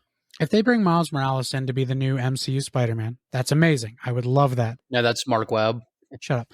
Bring Tom Holland Spider-Man back in for cameos because he still exists. But don't make the movies about Tom Holland Spider-Man anymore. He's doing his own thing. Leave him be and have him cameo in Miles Morales movies or help him out real quick in a movie. You don't have to focus the movies all on Tom Holland if he doesn't want to do them anymore. They found a way out of that. Yeah. Do you think there's a possibility they kill Peter Parker? That could even happen. Honestly, I mean, Because I know it's happened, like in it's comics and happened. stuff. So, I mean, that's possible. Didn't the spell kind of already do that? Well, I mean, It like killed his identity, but it didn't kill him. kill him. So Tom Holland's out of the movie. Literally dead. Yeah. Peter Parker does die in a lot of different storylines. It's very possible. And I don't hate the idea of a Miles Morales being our Spider-Man in the MCU. I love Miles Morales. He's probably my second favorite Spider-Man that's ever been like a Spider-Man character. And honestly, if the MCU, if Tom Holland does decide eventually he wants out, or just for whatever reason, if the MCU has the balls to kill off Spider-Man, because like taking Tony Stark out, obviously he was like the guy who founded this whole fucking universe. That had to happen at some point. But Spider-Man was beloved decades before the MCU, like because of the comics. He was like the superhero that most people like went to, Batman, Spider-Man. Yeah, he's one of the most popular. Well, Marvel 100% Yeah. has the guts because in one movie they killed Tony Stark and got rid of Captain America Yeah, and Black Widow all in one movie. That's what I mean. They did. They got rid of most of their founding members of the Avengers. well, Thor will never go because he is literally a god. the only ones left are what, Thor and Hulk now. And Hawkeye. Will you stop forgetting about Hawkeye, please? He's relevant. He wasn't one of the original four. Fuck Hawkeye. What? I haven't seen the show yet, so he's still What? just a guy who barely had any parts in a movie. I'm kidding, Corey. Yeah, I thought at the end of the show he kind of passes it off to Kate Bishop. He does not pass it off to Kate Bishop. Watch the show. I don't want to talk about that. Yeah, I don't know. In the comics, Kate Bishop eventually becomes Hawkeye. That's right. I don't know about the show though. Yeah, I don't. I want to talk about it. Well, don't worry. There's a very big part of it I want to talk about because it relates to Spider-Man, and I can't talk about it. I haven't had enough time to get there yet, so you have to just hold it for now. I'm sorry. None of us have seen it, and Corey's I don't want it constipated. spoiled for me. I've been exploding for so long to mention where Spider-Man can go, and I can't because you guys haven't seen it. I know. You like Hell's Kitchen? Anyway. Well, that was a fun sound. There are places Spider-Man can go because they already introduced Matt Murdock, meaning they've introduced the Hell's Kitchen as a thing. Are you telling me Spider-Man's going on next season Hell's Kitchen with Gordon Ramsay? Yeah. He's going to win, too. He has a spider sense for this kind of thing. He's got spider taste. He has the tingle for bread. How do you fuck up bread? You had an entire movie with it, you donkey. It just doesn't give me the tingle. I don't have the tingle for bread. I'm sorry. I have gluten allergy, Gordon. Oh, God. Spider-Man's gluten-free. What the fuck is a spider doing in my kitchen? No, if he had a gluten allergy, he'd totally get the tingle from bread. Yeah, well, that's true, actually, because it would be dangerous. Spider-Man doesn't have celiac disease confirmed. I don't think this is Tom Holland or Marvel or Sony or some bad deal or anything. I just think that these first 3 movies were one big origin story, and now we're seeing how like Spider-Man is just Spider-Man. He has to go grow some more and be Spider-Man for a while before he's reintroduced. It's like in a video game when you have all your powers at the beginning and then they're stripped from you so you can play the game and earn those powers back. Oh, I hate when they do that. Yeah, the working theory is that the Fantastic Four bought Stark Tower and they're going to move in downtown there, and Spider-Man's going to end up meeting with them because Spider-Man has been part of the Fantastic Four numerous times. Yeah, many times. He's been in many of their issues. That is my theory, at least moving forward, is he's That's going my to hope. reacquaint with... because they wouldn't know him anyway, so he's gonna meet them and start working with them, and as they grow in popularity, they're gonna get back into the swing of things. But just a quick breaking news that happened yesterday. What? I said they're gonna get back in the swing of things. Haha, joke. Deep sigh. Yeah, that was me. And I wanted to get a piece of breaking news in there that actually just happened yesterday. An inside source, I don't know if it's a Marvel inside source or a Sony, or not Sony, or it might be Sony or Disney, but some inside source that's very reliable said that John Krasinski was meeting about a Marvel project. I saw that as well, yeah. And I'm really hoping it's Reed Richards because he's Mr. perfect for Fantastic. Ooh. He's super strong and interesting, but he's also awkward like Reed Richards is. There's been so many people like hyping up the John Krasinski and Emily Blunt, husband and wife, like her as the Invisible Woman. Yes. And they're both great actors and they'd pull it off beautifully. Yeah. Have you seen A Quiet Place too? No, I don't think any of you have. I haven't seen the What second about one. with the whole multiverse thing happening? What if they bring Chris Evans back as the Human Torch? That would be funny.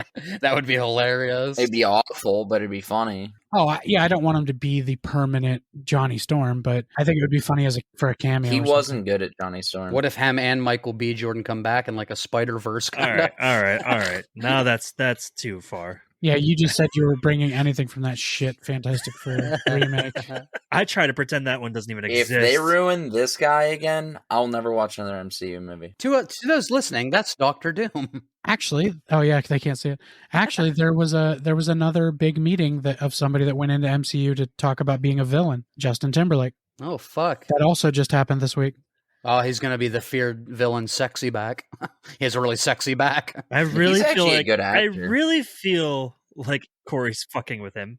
No, I'm not. Timberlake Doom? Doug, I actually feel that one of the biggest rumors is that he's going to be Doom because they're saying he might show up in Ironheart, and Ironheart dealt with Doom a lot. He is a good actor. He's a very good actor. He is.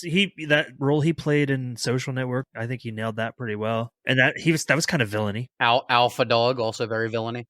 If you had asked me that question in a world before Robert Pattinson was Batman and Heath Ledger was the Joker, I would have been like, what the fuck are you talking about? Get that shit out of here. But now it's like, I don't know.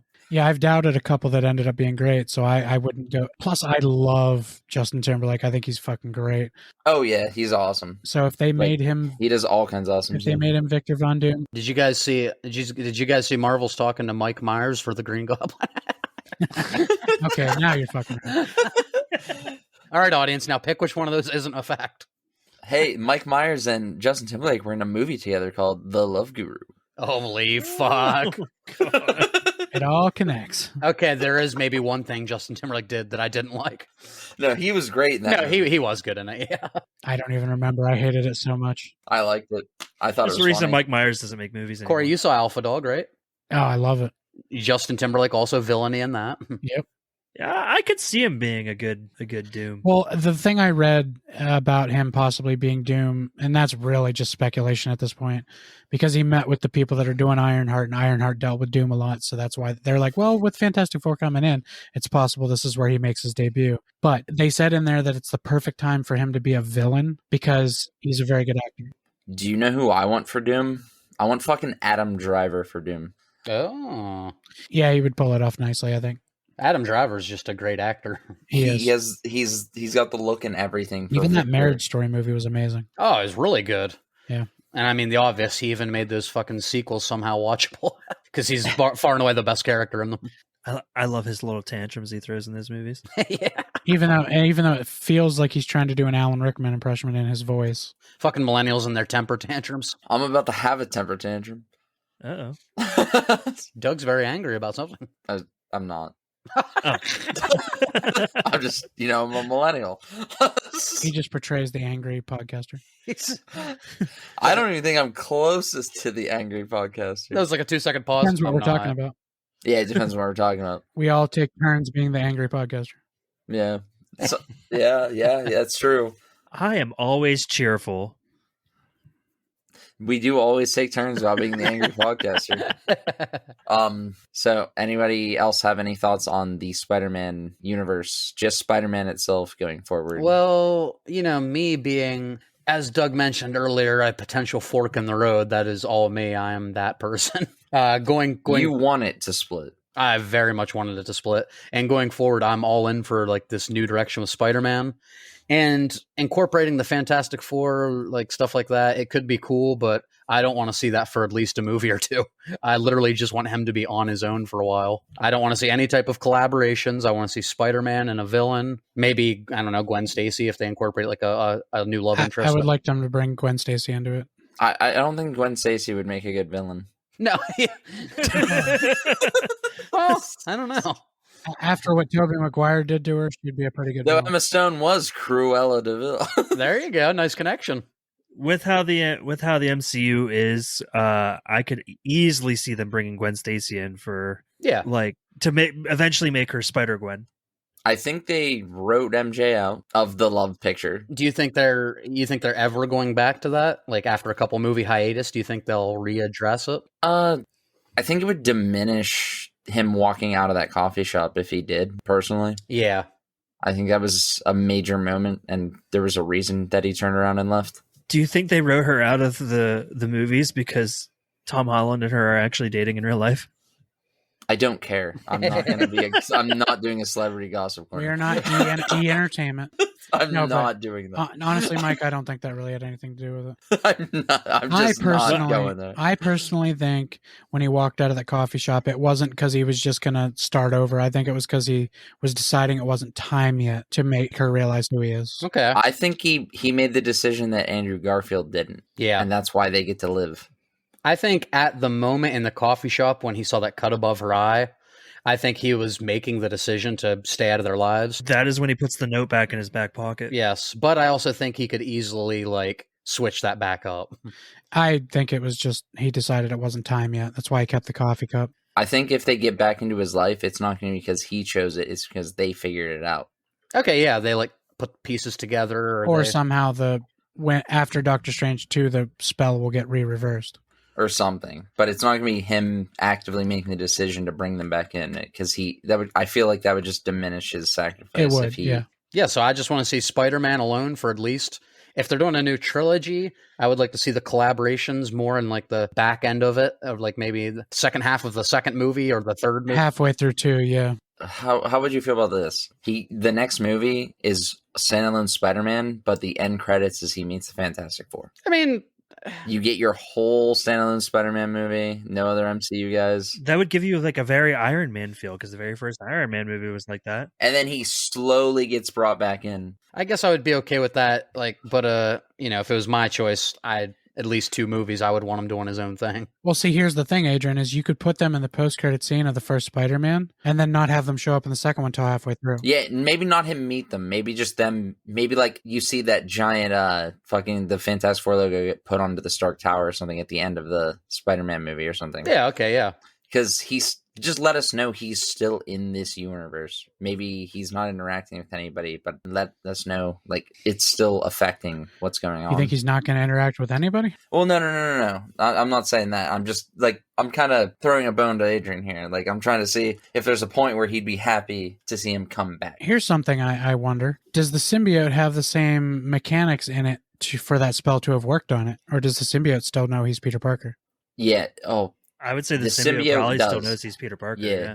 So when that symbiote clams to whoever it clams to, is that person just going to fuck everything up for him and let everybody know he's Peter Parker again? I think that depends on the person because that symbiote might not remember he's Peter Parker. That's hard to say That's what I'm saying, is there's no way to know for now, right now, I guess. because that's a brand new being that was born in the universe, which is why it was allowed to stay. But if it clams onto him first, then it'll know it's him. And then whoever it attaches to next will Because know. that spell was everybody forgets who Peter Parker is Spider-Man, right? Is it possible that symbiote was born in that universe because of the spell that everybody forgetting about Peter Parker? No. That's how the symbiote reproduces. They split off a part of themselves to create a new symbiote. That's how Carnage was made. But the race is a hive mind. Right. I do remember that. Everything one knows, they all know. Yeah. The spell was cast at the end of Let There Be Carnage, and that's when like Tom Hardy switched his hotel room. That guy's like, "Why are you in my room?"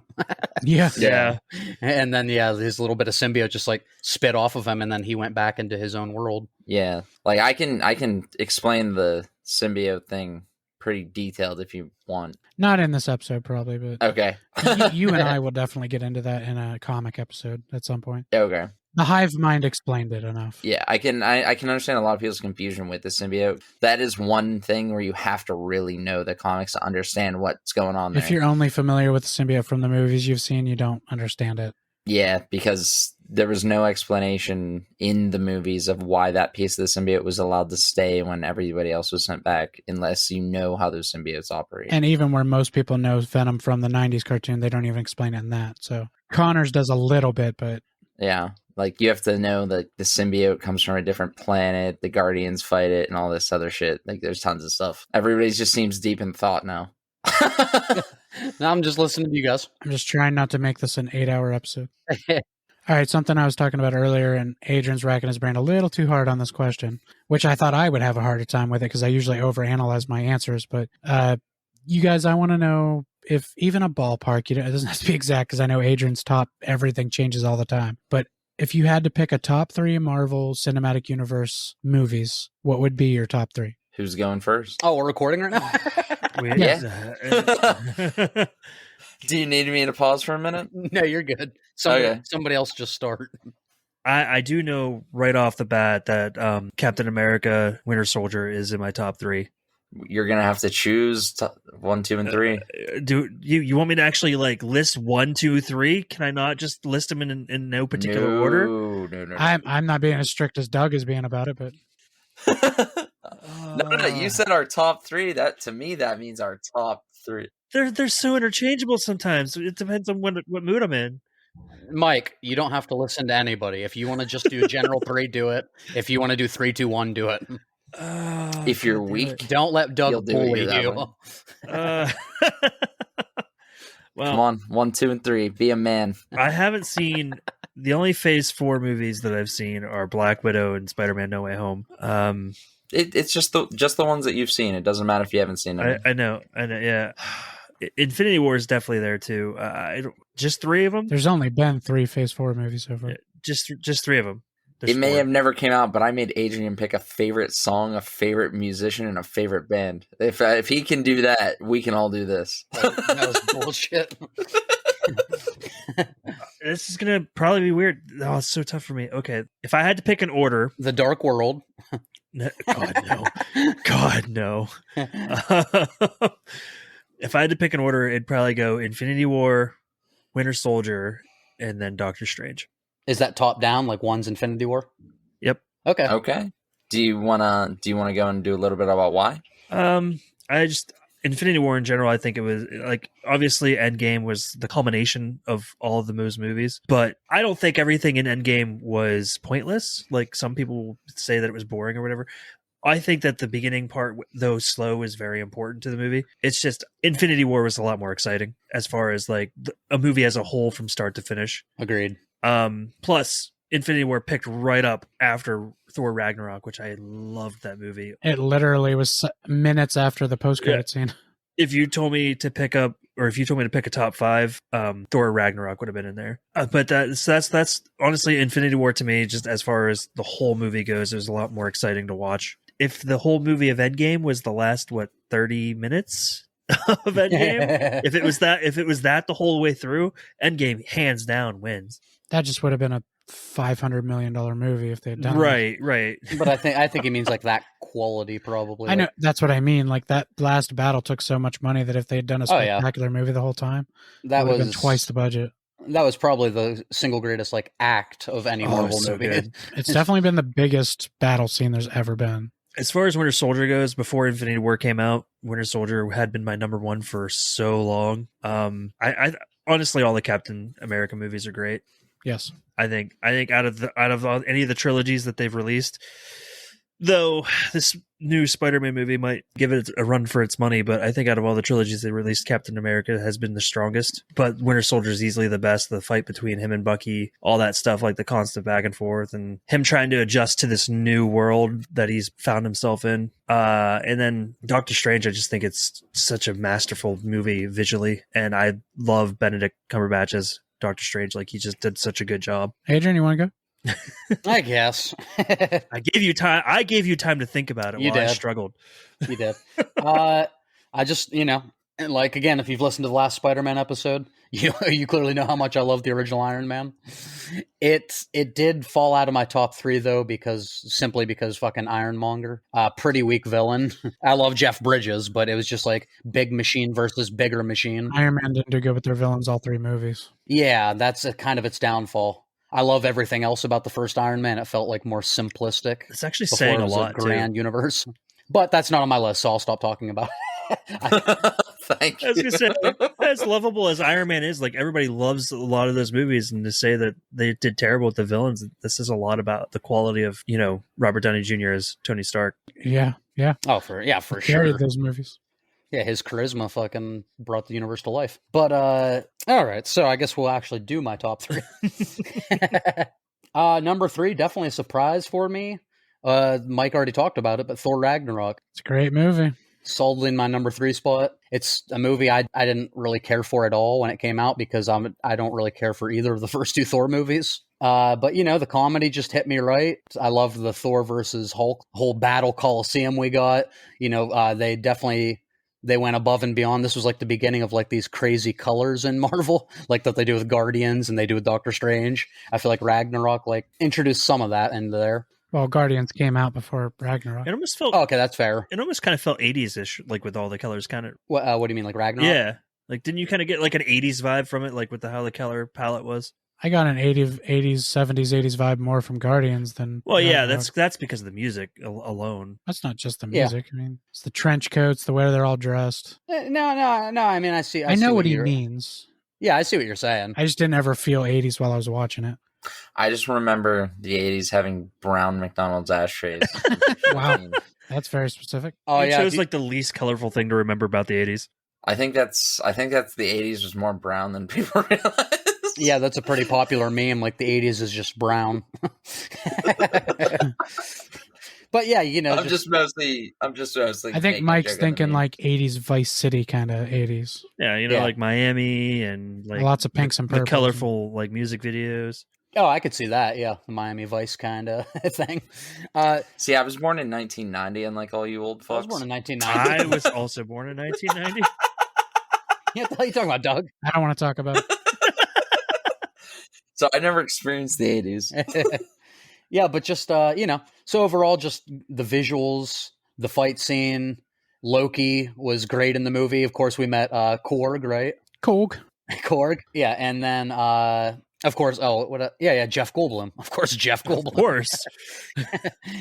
He was so Jeff Goldblum in that movie. It was so good. All right, number 2 is going to be, well, a hot topic of the day, fucking No Way Home. This is now my second favorite Marvel movie, and I didn't think I would have that thought process after the first half hour. It was kind of like middle of the pack for me, but it really stepped its game up, starting with their fight in the mirror dimension. Everything about that is like a perfect experience for me. I think I genuinely teared up multiple times, like seeing the 3 Spider-Men together. I instantly started crying when he caught Gwen and MJ and hit the ground safely. Caught Gwen, whoa. I instant tears. Stop giving me hope. Stop saying caught Gwen. No matter how many times I watch that movie, he never catches her, damn it. In an alternate universe, he probably did. To be fair, he caught Gwen. He just caught her too close to the ground. Oh. Well, she didn't hit the... Wait, I thought her neck... Doesn't her neck break? No, she hit her head off the Her ground. head smashed off the pavement. What? I only watched that movie once. She didn't have enough space from the ground to break her back or neck. I think. Well, she might have broke her neck when she hit her head off the ground, but you actually hear her head smack off the cement. Okay, we're not gonna get back into that movie. I could. Yeah, let's let Adrian finish. Where was I?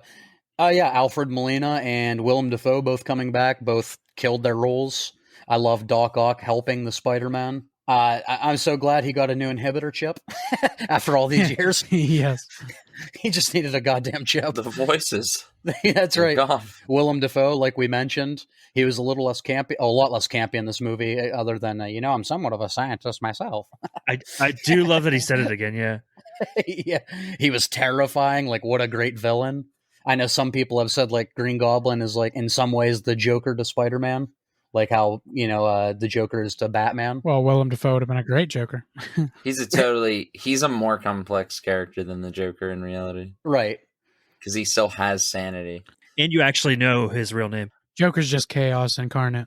Yeah. Right. But yeah, everything after the first half hour, loved everything about the movie. Loved Peter's sacrifice at the end. It looks like we're going to get a solo Spider-Man going forward for at least a movie or two. So I'm super stoked about that. And number 1 They bring back Iron Man for that Spider-Man movie. God damn it. The ghost of Tony Stark is going to be like Jedi following him around. Well, no, kid, I didn't forget you. The magic couldn't affect ghosts. I got you, kid. Well, if we're talking about Tony Stark again, sign me up. I'll completely contradict myself. And then number 1, I'm agreeing with Mike here, Infinity War. Just a good fucking time the entire movie. Like, in a movie with so many characters, I feel like more than any other MCU movie, they let each character shine in their own way. And I don't know how you do such a good job with like these 30, 40 fucking characters. I'm always a big advocate, Empire Strikes Back, fucking Breaking Bad. I love seeing the bad guy win on a lot of times. And Thanos is kind of the like protagonist of this story. We follow him more than anybody. I love his, I love his vision. No pun intended. Well, yeah, and you actually kind of agree with what he's trying to do. Just he's going about it kind of the wrong way. Yeah, Thanos is like Tony Soprano. No, not at all. I have more things to say about the Eternals, and I can't. Yeah. Oh yeah. Well, yeah. I was gonna say you could talk about that, but that wouldn't really have anything to do with your top 3, unless it's in there. No, please don't be in there. I'd rather him not talk about it, please and thank you. Doug's the reason I didn't just say anything. God damn it! Watch stuff, Doug. I can't watch that yet. It'll be on Disney Plus in 6 days. There we go. Well, there you go. But what else can be said about Infinity War that hasn't been said a million times? It's just the perfect Marvel experience for me. They somehow tied all these characters, gave them their moments, made Thanos like the focus of it while still giving everybody a moment. And I loved Thanos. I really did. Like, he's my favorite villain probably in the MCU. That's everything I want in a Marvel movie. So I don't feel so good, Mr. Stark. I don't feel, oh God, and the snap, of course. Yeah. That chokes me up every time with Tom Holland. The only thing they could have done is bring back Tobey Maguire and Andrew Garfield, but maybe someday we'll get that. On your left, and it's just Tobey Maguire jumping in. Put some dirt in your eye, Thanos. Oh my God. I have to get it in every episode. Wahoo! My list is gonna be a little weirder. I think for number 3, I think I have to give it to Black Panther. That was probably the first movie I didn't know everything about the character going in, but I knew some things, and I love those, like, I just love those types of stories, like those warrior type stories where he's supposed to be like the king of them, is like the ultimate, is like the warrior. He's like their leader. He leads them into battle and whatnot. And he has to like prove himself without his power and whatnot and take it back from Killmonger. If you love warrior type movies, have you ever seen Warrior? Very good movie. Very good movie, but totally off topic. It has Venom in it. I was going to say Tom Hardy. Tom Hardy's a great actor. But yeah, like, it just checked all the boxes that I'm looking for in a movie. Chadwick Boseman and Michael B. Jordan just worked stellar in that movie. They just fucking really sold it. One of the best villains in the movies. Yeah, like Michael B. Jordan fucking killed it. He was hands down one of the best villains so far. But I loved that movie. I loved that they finally introduced Wakanda and like in Age of Ultron, when Mark Ruffalo's reading the screen and he says he got it in Wakanda. I freaked the fuck out when he said Wakanda. Yeah, it was like, oh man, they're fucking mentioning. I was so happy. Like it was just honestly Chadwick Boseman and Michael B. Jordan sold that movie for me. It was just so, and it's just that type of story. Nah, quick question. You guys are all separating Endgame and Infinity War. I have always looked at them as just one movie. Nope. I mean, so do I, but yeah, You Pick can't, one, you though. coward. Not really, because there's a so 5 if I can't, if I can't pick them together, then neither of them. Okay. Number 2 is going to be Civil War, mainly because of the end sequence with Bucky, Cap, and Iron Man. Such a It was badass just, scene. I fucking love that fight at the end. Oh, that was the best part of the movie. Yeah. It was very well done. I could put that on a 10-hour loop and watch it over and over and over. Every time Captain America says he's my friend, and then Iron Man says so was I. Oh, that gets me every time. breaks your heart. And by the way, Iron damn near takes out Captain America and Bucky by himself. Oh yeah. Iron Man, his suit's powerful. He knew how to fight. Cap could do this all day though, so That's true, he can. I know. He got America's ass in gear and he did it all day long. Yeah. And then fucking that was our first introduction to Spider-Man in this universe, and he fucking killed it immediately. I was sold on Tom Holland from the fucking first line. He Corey, said, are you going to say it or am I going to say it? You know one of us have to say it. Underoos. There you go. and just honestly seeing, I love that like what if scenario of like putting the good guys against each other and seeing who would win. So just seeing like all the fucking heroes that we watched so far up to that point just clash. It was just so sick. When Hawkeye fights Black Panther, one of my favorite lines, we haven't introduced ourselves. I'm Clint. I don't care. Yeah, exactly. I don't care. And then Spider-Man, you have a metal arm? That's awesome. Is that stuff coming out of you, kid? He's just dropping quips left and right, kicking ass. It was the perfect introduction to Spider-Man. Have you guys ever seen this really old movie, Return of the Jedi? How old is this kid? I don't know. I didn't vet him. He's on the young side. I do. I also love in that same scene, like Wanda blasts Black Widow, and she's like, "You're pulling your punches," like yelling at Hawkeye because clearly they're friends, and he doesn't want to hurt her. Says, you're not going to actually hurt me, are you? She says, it depends how hard you hit me. Wanda could have disintegrated Black Widow without even trying. Oh, for sure. So she was pulling her punches. Scarlet Witch could have fucking killed just about everybody there on her own if she wanted to. I haven't got that far in WandaVision yet. You say that they finally give her the respect she deserves, but she's supposed to be one of the most fucking powerful She's characters in this definitely universe. gonna be there in the second Doctor Strange movie. I'm looking forward to that. But my one problem with Civil War and why it's not on my list, they were afraid to just kill Rhodey. Yeah. They paralyzed him and instantly gave him metal legs to help him walk again. They were too afraid to kill him. I think he should have died when he fell out of the sky right there. But it makes sense because Tony would have never forgiven Vision if he killed him. Oh yeah, for sure. I also feel Yeah. like the fighting itself, like there was a lot more build up than the actual fighting between them. Like when it said Civil War, I was expecting like more than one battle. Well, you got a second battle. Like, Well, this isn't the American Civil War. This is Yeah. No, I mean I was referring to like you guys know how the comics went, and we already talked about how they couldn't do that. Yeah, yeah, to yeah. make Civil War how it was in the comics. It would have taken 3 to 5 movies. And Awesome. we would have needed 40 more movies to That set would've it been up. awesome. That first. also would have been awesome. Yeah, like we still don't have characters in the MCU Not that even are close. major points in the Civil War, like Iron Fist. Fucking Christ. One of the biggest things that stopped Civil War at the very end of the comics was Goliath dying, Yeah, and Goliath is only kind of mentioned in the second Ant-Man movie. yeah, David kicked his ass. That's a little Bible joke David for you kicked his guys. Wow. That's what we do at this podcast. But actually, in the comics, the synthetic Thor killed him. the synthetic Thor. Adrian's like, what the fuck are you talking about? You could be making this up, and I would have I'm no not. idea. I'm totally not. The Tupperware Thor totally kicked his ass. Fuck yeah, I love that guy. Tupperware Thor. Well, Beta Ray Bill. Oh, yeah, No, that's a real fucking character. Boomerang Bob. I know. Beta Ray Bill's Carries Mjolnir. He has a horse face. Dragon Fang, fucking Freddy. Wow, actually, talking about Beta Ray Bill, he totally sounds totally phony and made up off the top of my A lot of head, Marvel but characters do. But he's Dum so Dum Dugan, Happy Hogan.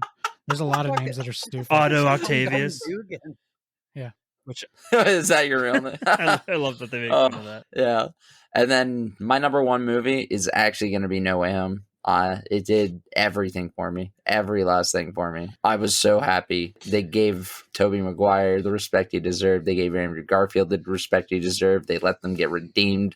They let them like wrap up issues with different villains. They like Tobey got to heal Willem Dafoe's Green Goblin. He got to fucking save the like Salmon. Like they let these guys like have their fucking flowers. God damn There you it. go. And they deserved them. And then Tom Holland just rose to the fucking occasion and became Spider-Man. Hell yeah. Like I he was did. hoping he would. I think I even said one of my theories was that I think this was going to be like a big, all these movies were going to lead up to be like one big origin story. That was a theory that I had. And I think that's in the other episode. And I was so happy that it was. Adrian hopes it's not. Yeah, I don't remember. I was a little inebriated that Doug day. can record that and go back and put it in there, though. No, it's already published. And we're never touching that episode again. If the publish date changes, don't ask why. But yeah, I was just fucking like, as soon as I watched it, I was like, this is top 5, and I had to sit there and think this might just be numero uno. But yeah, had Infinity War and Endgame been allowed to count together, it'd be number 2, but separately, they're below those other 3 for me. Together, they're the perfect movie. Exactly. But to agree with you slightly, Adrian, I do understand how the massive universe can sometimes take away from like those really impactful moments that you like in like Yeah. the standalone things.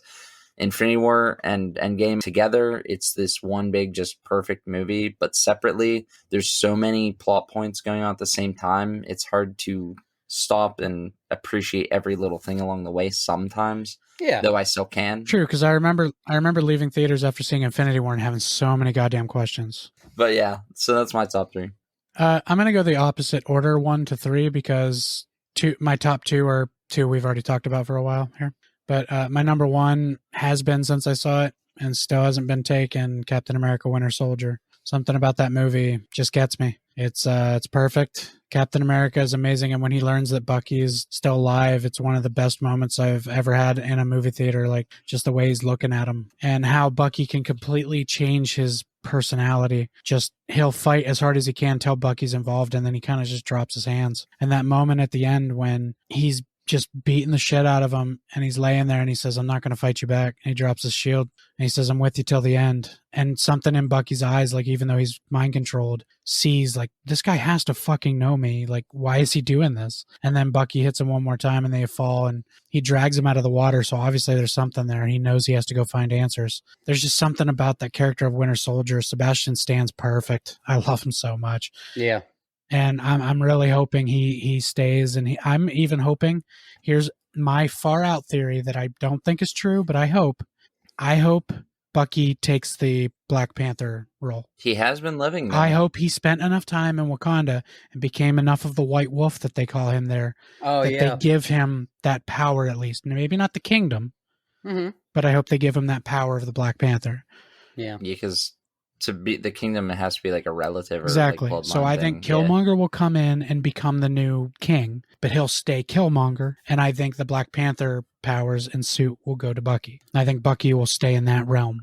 Did you, when you first saw the first Captain America, like I'm sure you knew about Bucky, Yeah. like that he wasn't actually dead. Exactly. Yeah. Did you think, like from the way he was in that movie, did you think he would just nail the Winter Soldier part as well as he did? No. Because I didn't either. Yeah, that was the biggest shock for me. I was like, that's the same guy. He was such a kid in the first movie. Like, he was so, I don't know. I'd only seen him a little bit in that Once Upon a Time show. And like in that first Captain America, he's like such a like frat boy almost, that I was like, I don't know that I see it. And then that second movie, he was so fucking good, so scary. And it makes me a little bit sad that he wasn't Winter Soldier a little longer. But I guess we got a little more of him as the Winter Soldier in the next movie, in Civil War, because he kind of, he still was a little out of his mind. Still kind of like in that corridor fight scene when they're going down the steps, he keeps trying to throw guys over, and Captain America keeps catching him, being like, Bucky, come that's on. pretty cool. Like he's still trying to kill people, and Captain America's stopping him. But And I just want to say, as a casual, since Mike brought up Winter Soldier 2, there was only one Winter Soldier. it's high up on my list as well, and for the reasons that you guys know how I feel. This one feels a little less Marvel-y to me. It is, yeah, it is. It's very serious. It has like a spy thriller kind of that grabs my attention. It was like James Bond meets Captain America. See, that's how the Captain America movie, the first one, was too. It wasn't like it was like this crazy World War action movie. Yeah, see, and I'm less on that. Like the much earlier Marvel films didn't have that same, like the thing you're always complaining about with Marvel films. Mm-hmm. Yeah, right. Like the first couple didn't have that same kind of thing you complain about. Even the first Avengers wasn't super formulaic, like Adrian always says. It kind of got way more that way in Ultron.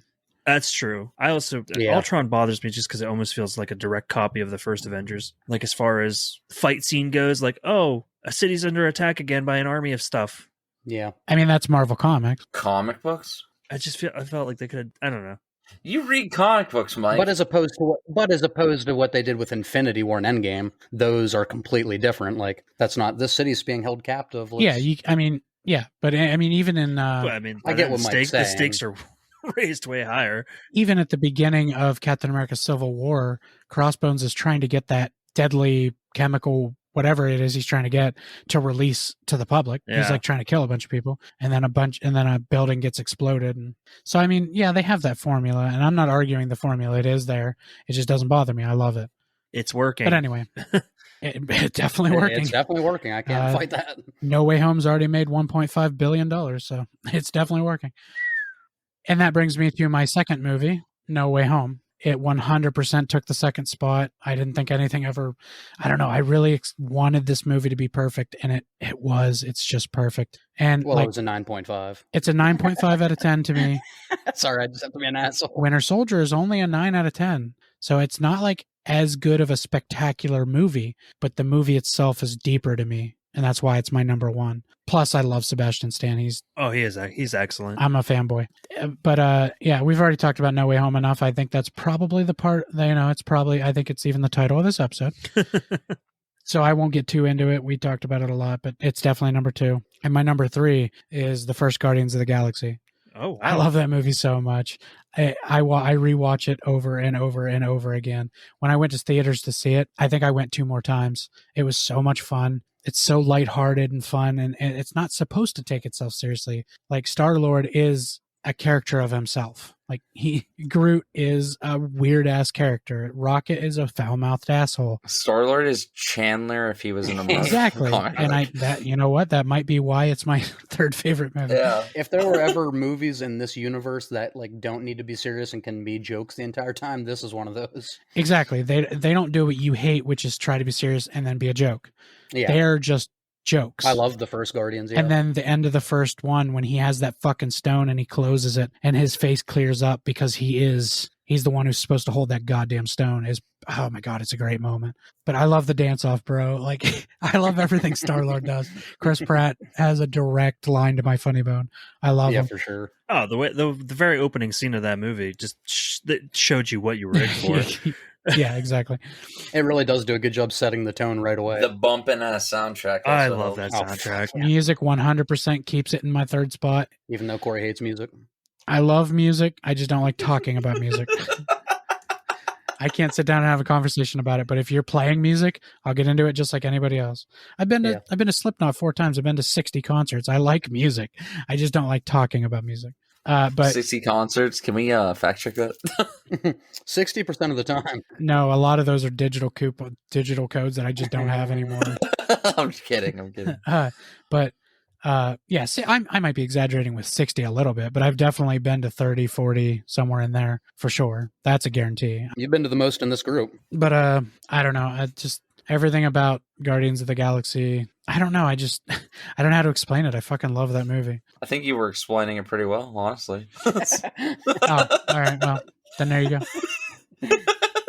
It's the way of the things I said. I am shocked that Guardians of the Galaxy is in your top 3, but it's definitely everything you've said about it. I agree with. That's one of the most popular Marvel movies. It's a top 10 for me. It's a super colorful Star Wars, basically. It's fun. It is a very fun movie. Yeah. It's one of my favorites. It's like to watch. Star Wars, but good. I'm just kidding. Oh, God. I'm just kidding. Next week in Nice. our Star Wars episode, we're going to talk about that. That'll be at the end of April, so it can come out May 4th.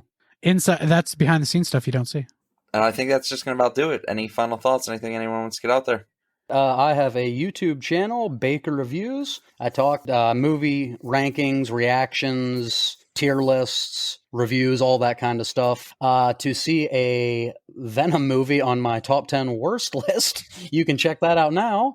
And shortly, my top 10 best list of 2021 will be out. And I have a feeling Spider-Man will be pretty high up there. And if you're a fan of video games, make sure you check out my Twitch channel at Miken's Nostalgia. That's Miken like the word lichen for I'm a hairy bastard. I stream every Saturday between 6 and 8 Eastern Time. That's 3 to 5 Pacific. Come watch as I play older games that will get that nostalgia flowing. And I think that's going to about do it. That's going to bring us to the end of the show. If you're new here, thanks for checking us out. If you're a returning guest, I appreciate you. You're still sticking around for episode 10 and beyond. From all of us at Culture Shock, thanks for listening. Out, am I?